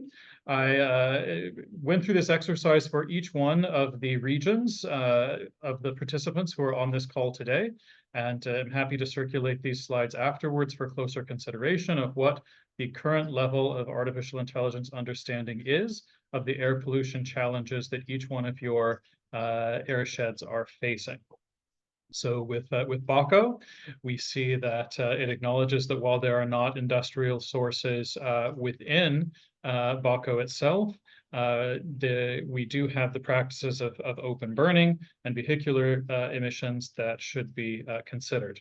I'm not going to talk a lot about vehicles in my presentation. It's a very key area, but I'm also aware that my colleague will be giving a specific discussion of vehicles in her presentation, Wei Xuan. So I will leave the topic to her, but I'll just indicate that it's identified as an area that should receive action for BACO. Likewise, for Mandi, we see recommendations for the development of green infrastructure, the implementation of comprehensive monitoring systems, and so forth. Chandragiri, we spoke of a little bit earlier in the presentation, but we do see in this context that the system is also aware of the projects being implemented by other donors in the context of what it recommends. For example, it was able to identify that FHI 360 is supporting Chandragiri municipality, and that the municipality is already allocating 3% of its funds for environmental management purposes. So this is a helpful contextual use of the tool. So with those demonstrations of how both specific and general AI can be used by the participants in these calls to enhance their decision making, I'll end with an example of how some of our other cities, in this case Chiang Mai, had used these data sources to make locally directed, customized interventions to address the problems that they were facing. In this case, upon reviewing the data, the city decided to reach out to vulnerable populations. And upon consultation, there was strong support from the stakeholders to uptake this action. And as such, as part of the city's local action plan, it was determined to procure and distribute air filters to the homes of pregnant women in order to reduce the impact of PM 2.5 pollution on the development of their fetuses and reduce the human cost of air pollution on that per capita basis. And so those filters were delivered to the city and distributed in the context of the medical care of the hospitals in the municipality to the needy citizens, and resulted in a positive intervention for their health on that basis. So that's an example of how one of your sister cities had used this type of data science to support a specific and meaningful intervention among their population. So thank you very much for your attention. I'm very happy to take questions or follow up with any who would like to discuss further as we move forward. Thank you very much.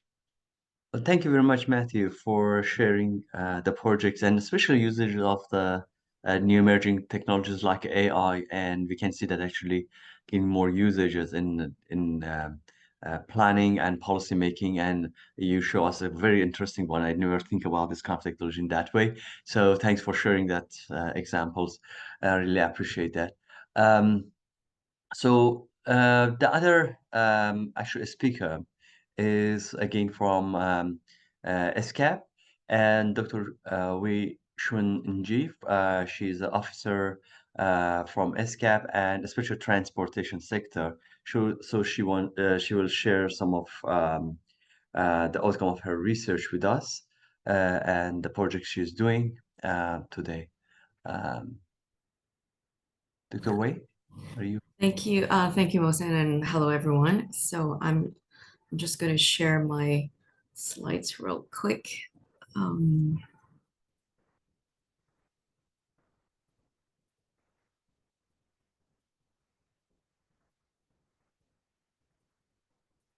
Okay, so as Matthew has already mentioned, my presentation will be focused on transport and really looking at the integration between technology, innovations, and sustainable and inclusive transport. So at ESCAP, we have developed a regional action program for sustainable transport development. It's a 5-year program that was adopted by our ministers at our ministerial conference on transport at the end of 2021. And this regional action program is very much aligned with the 3 pillars of sustainability that I'm sure all of you are very familiar with. So it covers the economic, the environmental, and the social aspects of sustainable development. And so we do hope that through this regional action program, we can help our member states and cities accelerate the use of digital technologies and also help deploy smart transport systems and to support countries and cities to transition to more efficient, resilient, inclusive, and low carbon transport systems. And within this regional action program, we have identified 3 overarching objectives. And you'll see on the screen that there's one that's very specific to inclusive transport, which is also one of the 7 thematic areas, along with the digitalization of transport. And we also know that the digitalization of transport is actually a cross-cutting theme. So it could be relevant to all the 7 thematic or all the other 6 thematic areas. And today, my intervention will be focused on urban transport, some of our work on urban transport, as well as the linkages between some of these different thematic areas, focusing on inclusive and also on digitalization of transport. So I think we're all aware that the transport demand growth for both passenger and freight is the most significant in our region, in Asia and Pacific. And so you'll see on the, in the diagram, the figure on the left, the dark blue bars actually show a business as usual kind of scenario where it will actually contribute to the largest share of global transport demand. And there are different policies in place that can actually help reduce the externalities of transport, including air pollution and CO2 emissions. But if we do not implement more ambitious policies, there will be significant increases in all the different externalities that many speakers have already mentioned. So some of the transport challenges in Asia and Pacific are shown on the screen, and they are largely due to the rapid growth of transport demand, as well as how cities are currently being planned and designed at the moment. So with the growth of transport demand, we'll see an increasing use of energy, and of course, traffic congestion, urban sprawl, and that will also impact travel time. And with that, there will also be an increase in air pollution and CO2 emissions. Another aspect is the social exclusion from urban transport systems. And this is largely due to the fact that most transport systems or infrastructure or networks do not actually mainstream social inclusion in the planning of such systems. And so instead of using transport as a way to improve social equality or to ensure that the economic benefits will be distributed equally across different social groups, we found that in some cases that has not been the case, and where transport systems are actually excluding different user groups from accessing different facilities or different services. Road safety is also a challenge in this region. Many of our member states are in fact in the top 10 list of countries with the highest number of traffic fatalities and accidents. And so this is also an area that ESCAP is actively working on to help countries develop safer transport systems and networks. And the last challenge here on this slide is the governance and the financing of urban transport development. So we've heard about the critical need for better financing, more sustainable financing mechanisms. And I know that that's also a topic that will be further discussed at the next module. So I'll not go into the details, but again, these are some of the key challenges and the common challenges that we have learned from our member states. And so in terms of urban transport in terms of how it's contributing to CO2 emissions, so one of the key findings is that even though private vehicle share is still relatively low in this region in Asia Pacific, we've seen that more than 60% of CO2 emissions are in fact already from urban transport. And so that implies that there is still a huge potential growth in CO2 emissions in the region. And so if you look at the bar showing Asia, which is in the middle of this figure, private vehicle use is contributing to 60% of total emissions. And there is still potential for further growth because we know that the share of private vehicles is still relatively low compared to other parts of the world. And so studies have also shown that we could actually reduce emissions by more than 50% in Asia Pacific if countries or cities could actually start implementing more ambitious policies. And there are definitely different options available. So at ESCAP, we have published a review of developments in transport in Asia and Pacific in 2021. And so we're actually in the process of publishing our next edition this year. And so in our 2021 edition, we've actually highlighted how urban transport, some of the challenges in urban transport can actually be addressed. And so I've listed some of the key policies here.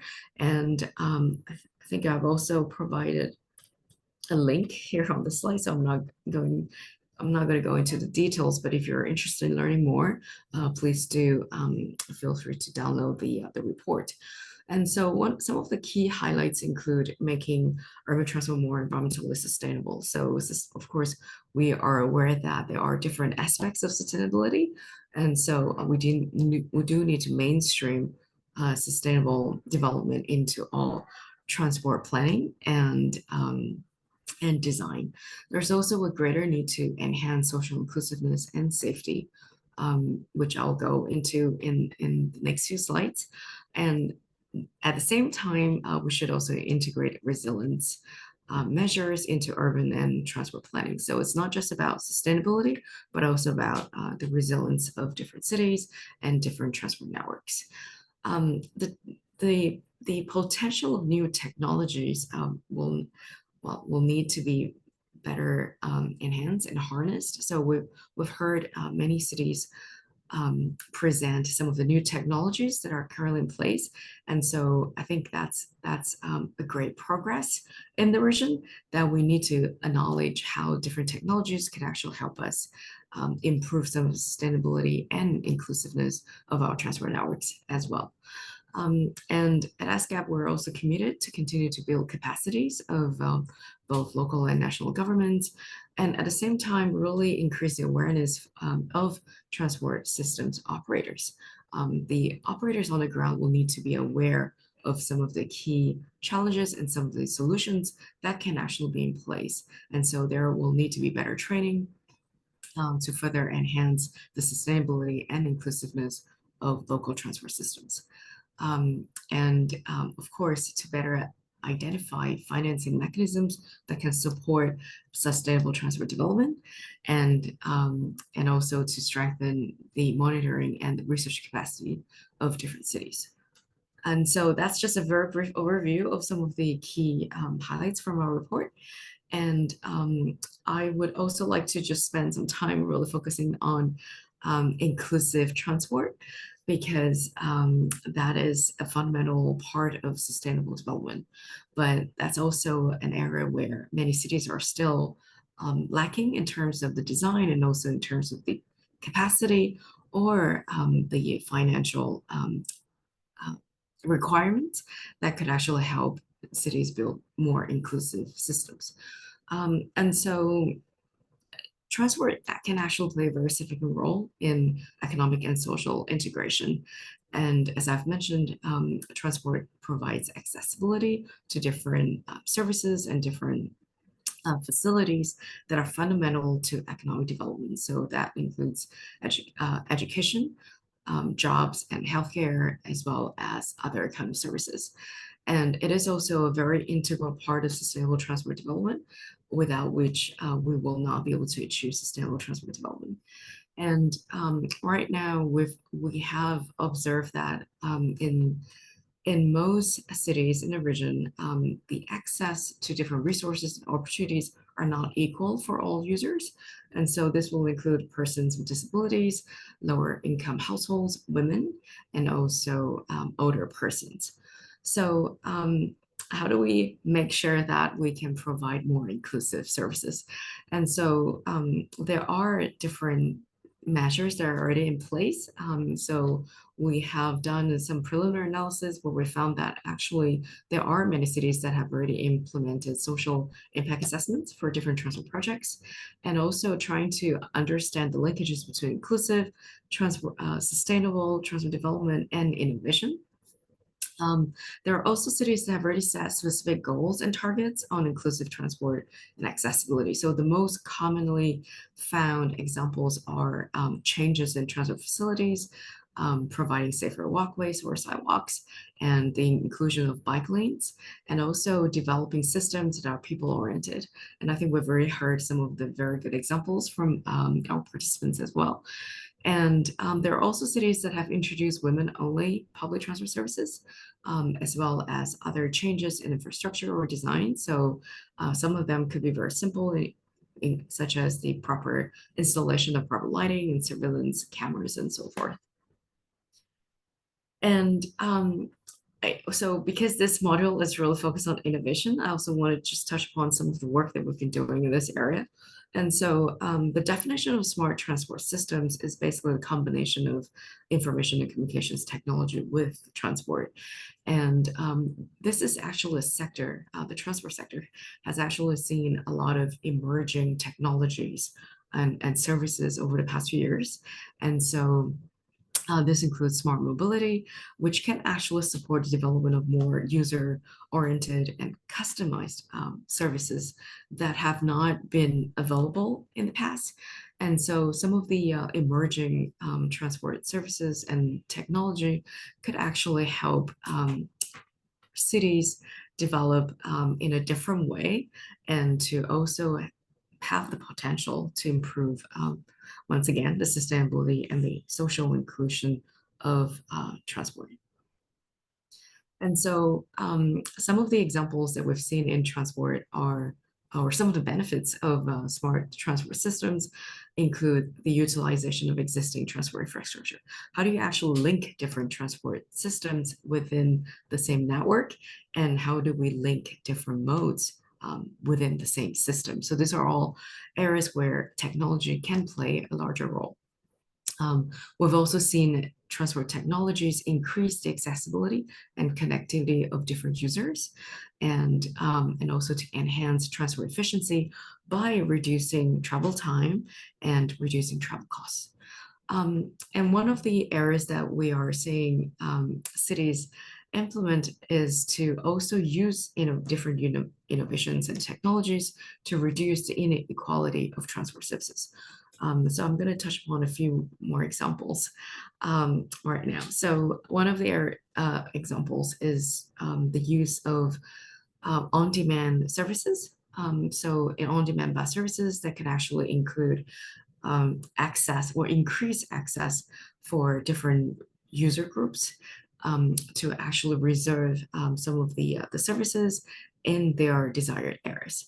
And so this is a service that can actually optimize land use and also provide more options and accessibility for all users. And so this is an app-based example that we've seen in Singapore, where it has been shown to provide greater mobility for older persons and as well as commuters that are in more remote areas without transport corridors. Another example that has been very successful in enhancing social inclusion is the Safety Pin app.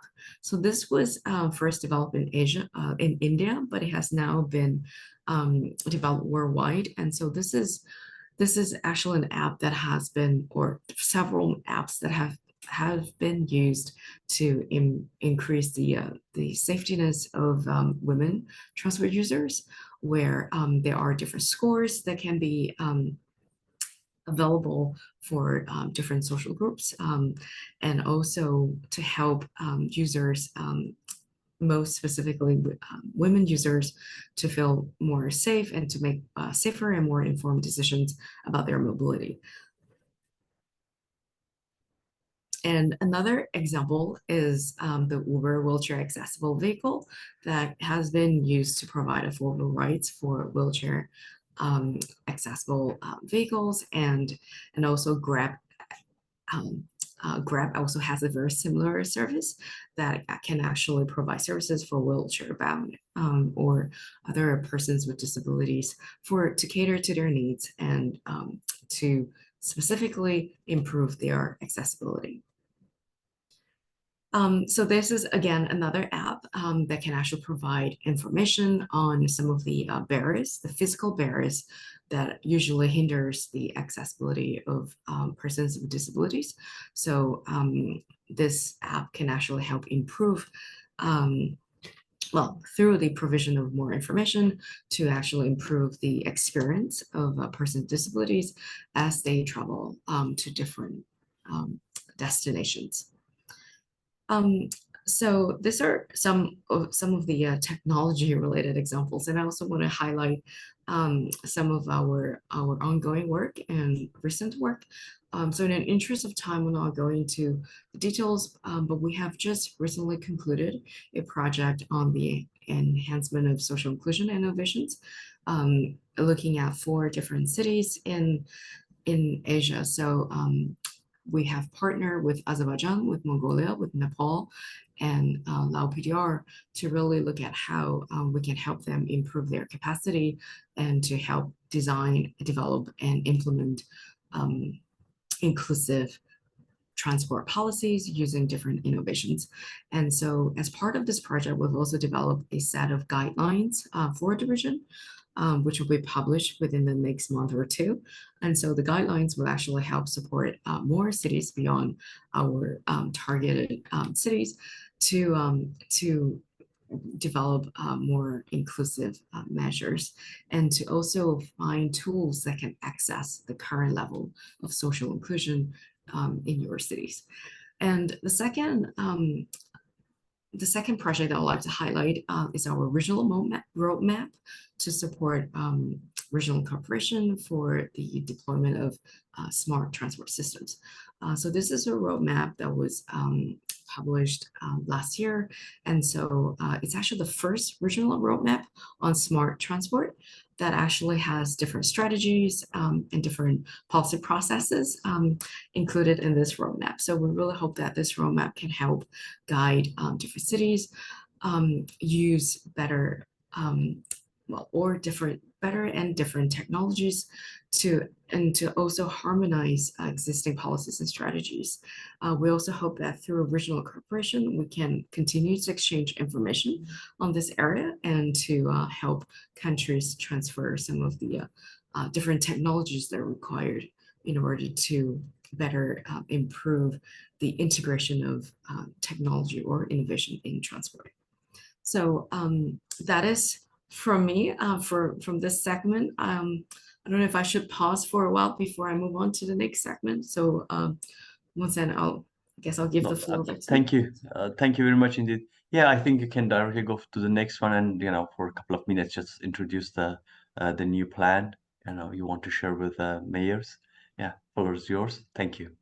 Thank you.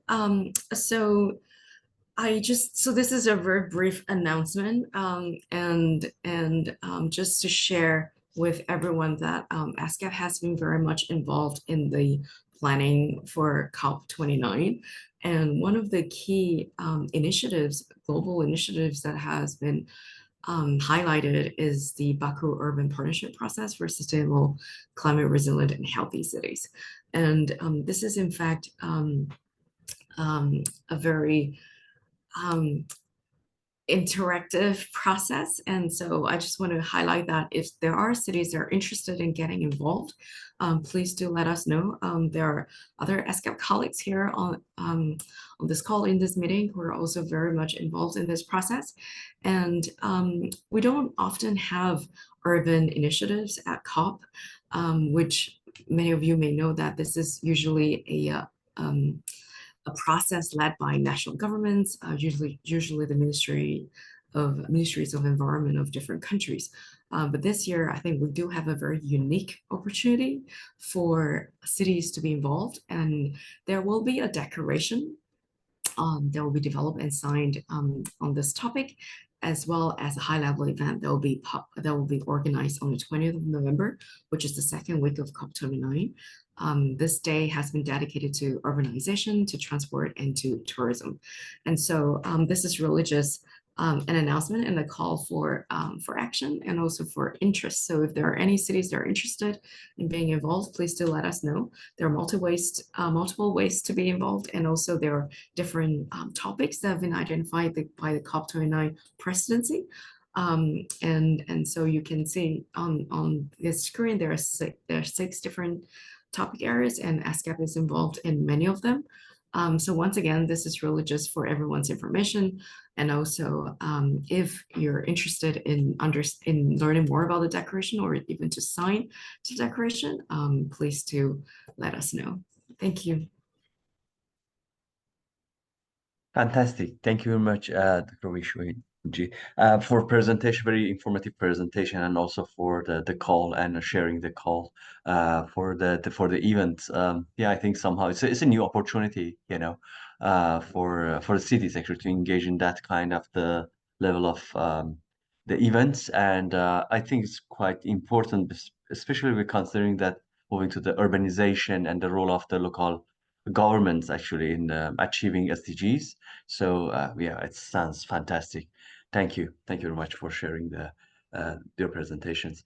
The last but not the least presentation here for today.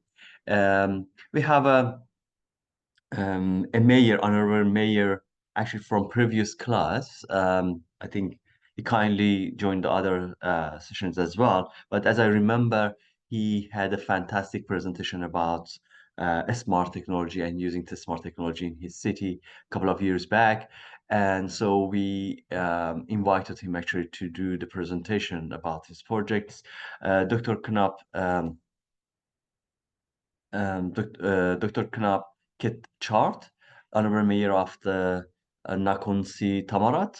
I think if the honorable mayor is here, can start his presentation though. Okay, fantastic. Okay. Yes. Where's yours, Mayor?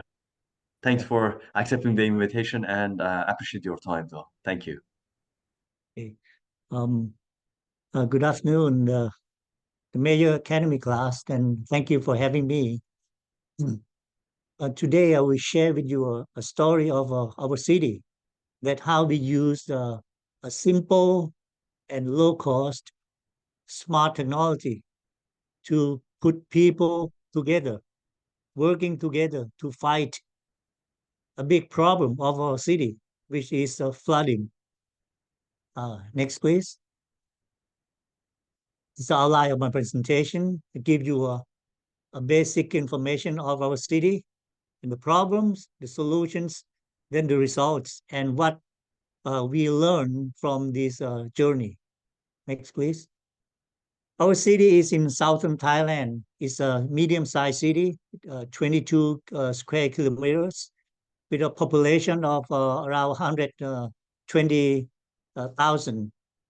And we are a center of education, so we have 30,000 students in our city. And we are, with the tourists, around 4 million visitors per year. This is the problem. Every year we faced flooding, more or less. This year is really affect our city, the whole city underwater. The reason is that because we have water flow from the nearby mountain. It takes around 6 hours for the high level of water in the mountain to travel to our city. So what should we do about this? Using a smart city technology. Next, please. We put together a team and then work together with the city residents. And the characteristic of our solution must be people-centric strategy. We cannot tackle this problem alone, just the city and the smart technology. We cannot do that. We need to include all residents to put together, join hands, so we can tackle this problem. And the solution is low cost and effective. We don't need a very expensive technology, okay? But it must be low cost, effective, simple, and robust.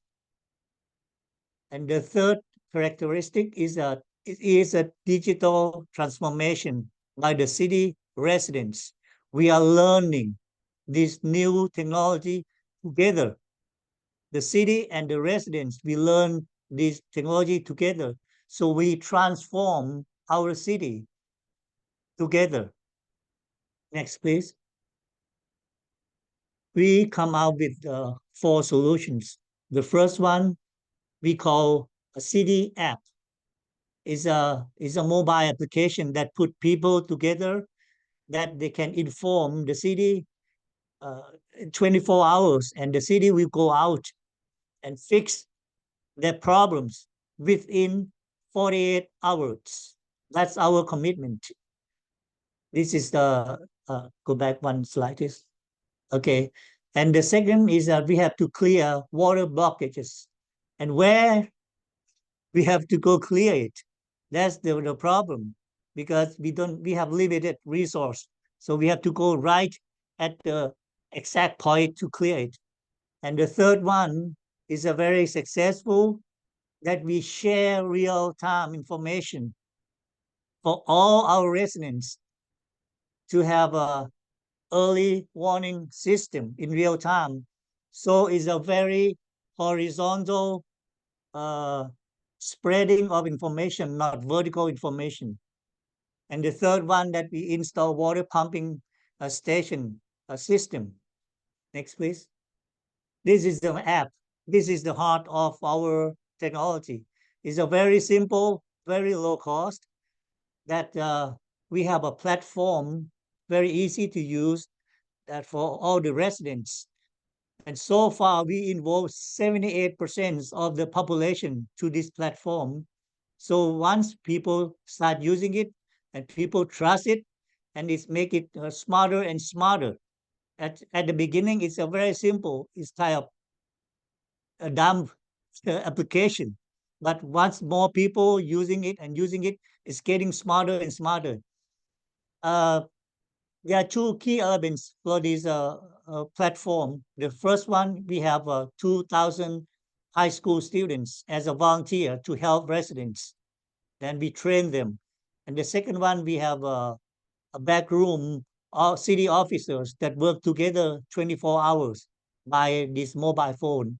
So far, we solved the city problems in the number of 24,000 cases already.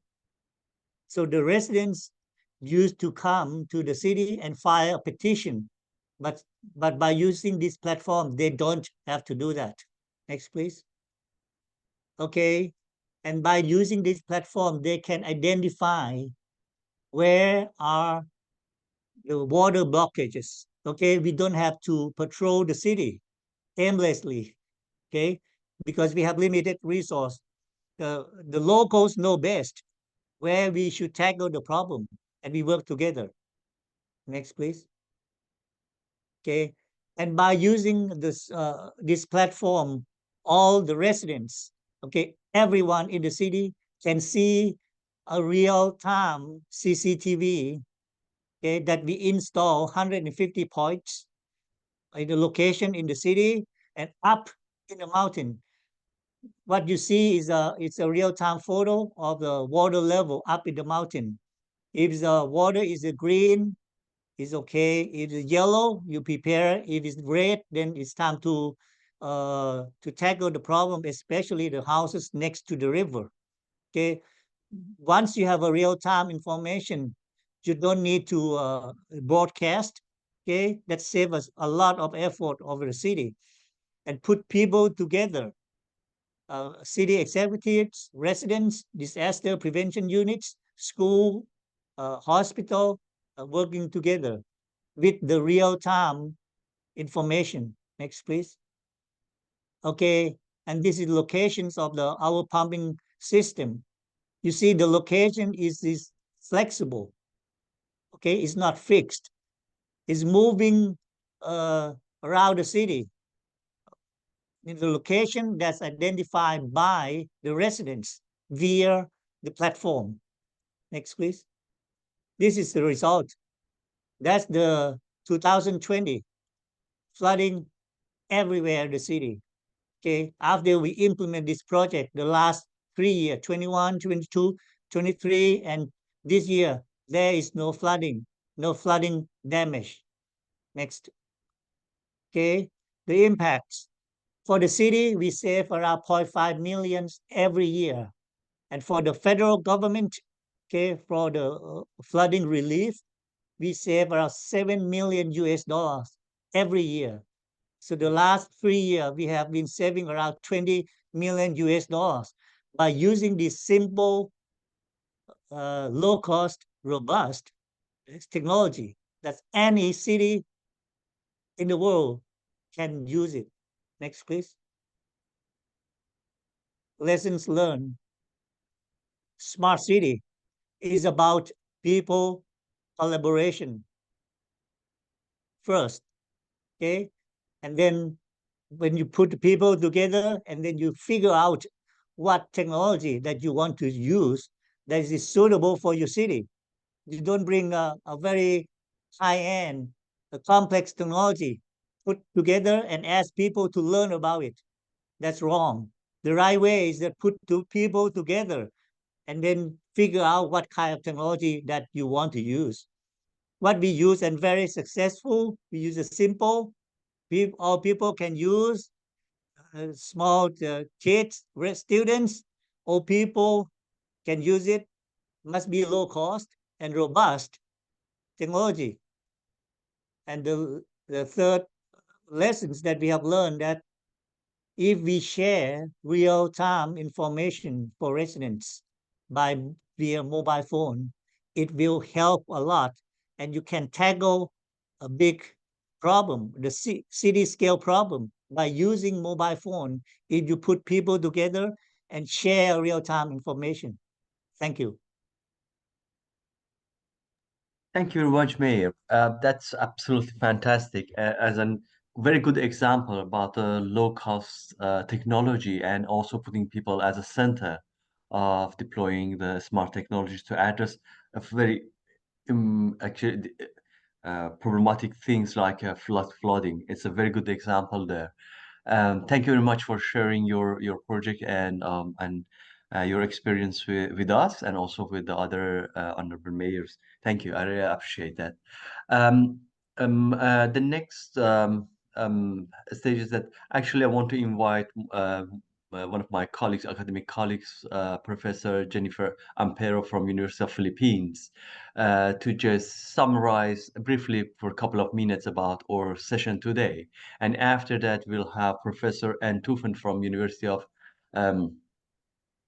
Washington, Tacoma, to introduce the the next module 5B to you guys. Thank you. Professor Jennifer, the floor is yours. Yeah, thank you, Dr. Moshen. So good afternoon to all of us. Good evening to our colleagues in the States.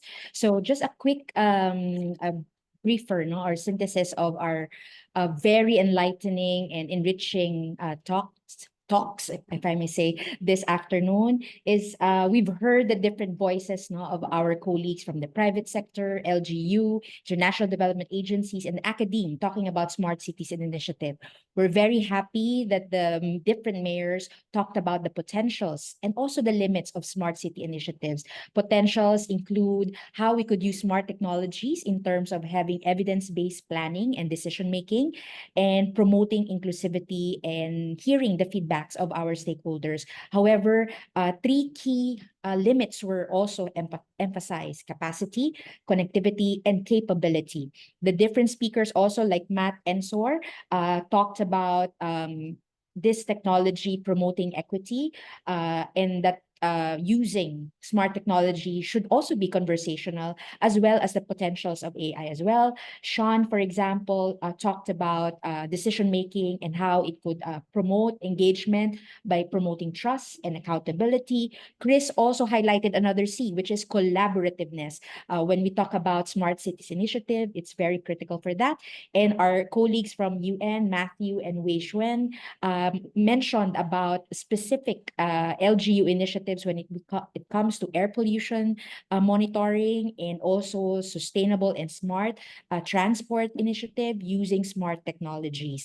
And also, we're very thankful for Dr. Kanop for sharing how their city have used smart technologies. And we need not fear that it needs to be big funded and it needs to be a complex technology, but they showed how they use a simple, for us, it's a simple technology in terms of having a program which is responsive, not only saving money, but also saving lives. So with that, we leave no one behind. And I think our colleagues from UN ESCAP also emphasized the invitation for COP29 on November 20 as well. So thank you very much. On to you, Dr. Ann. Thank you, Dr. Moshen. Thank you so much, Dr. Jennifer, and Dr. Moshen, also for your wonderful leadership. It's been terrific to hear so much about these wonderful technologies that are being deployed. And I just want to very briefly give you a sense of what's happening in our next module. I'm going to share my screen with the effort to let you know what's coming next. Can everybody see that? This is your homework assignment. 3 slides. We have heard, I think one of the best things that we are able to do is to learn from you all as leaders on the ground, all of our honorable mayors who are coming to share with us some of the things that you already have underway. We're going to ask you to go a little bit deeper in our session, our 5B session.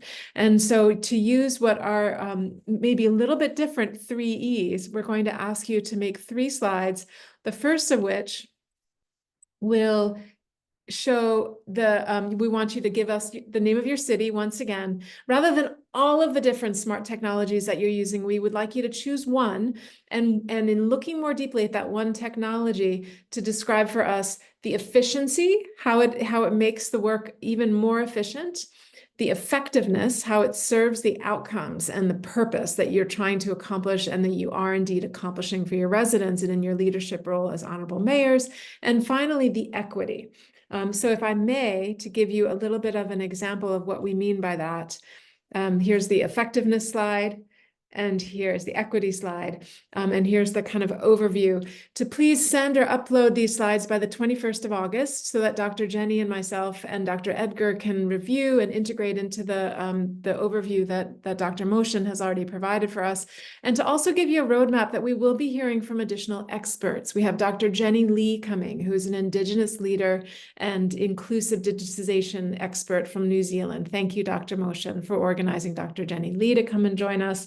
Jacques Colon from the city of Tacoma, who is helping to implement and continually update an equity index using geospatial data to understand conditions on the ground here in my home city of Tacoma, Washington. And we will also hear from Dr. Andrew Stokels, who is based partially in Singapore and in Beijing, who's a doctorate from the Massachusetts Institute of Technology, MIT, on data sovereignty. And he'll be talking with us about the platforms that have enabled greater engagement throughout Hong Kong in this challenging time.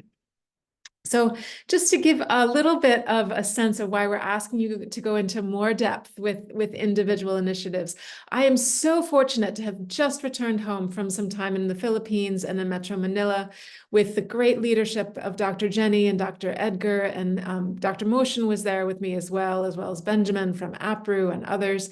And on one of the last nights, being able to take part in a street fair in the Makati district in Manila and recognizing the different ways in which technology is used in this setting, which is, of course, a quite privileged and well-to-do setting in downtown Manila.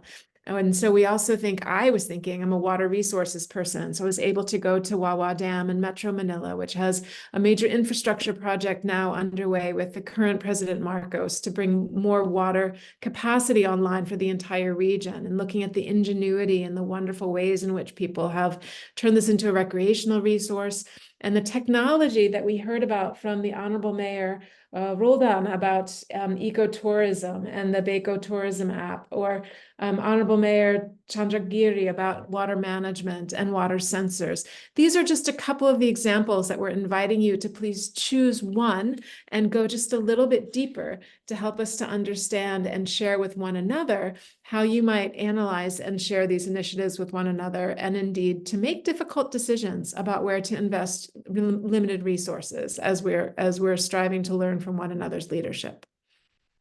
Thank you so much. We really look forward to seeing you again. And thank you very much, Dr. Ann, for actually for sharing these points. And it's quite detailed. Thank you very much indeed. So we are waiting actually for the next module. But before closing the session, I want to also thank the ESCAP team as well behind the scene. They help us a lot.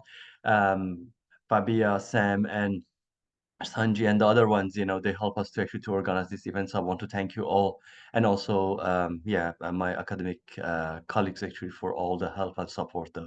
Looking forward to see you all in 2 weeks' time, and take care and be safe. Have a good evening. Bye-bye. Thank you. Bye-bye. Bye. Thank you. Congratulations, everyone. Thank you. Goodbye. Thank you all. Bye. Thank you. Thank Great you. evening. Thank you. Bye. Thank you. Bye.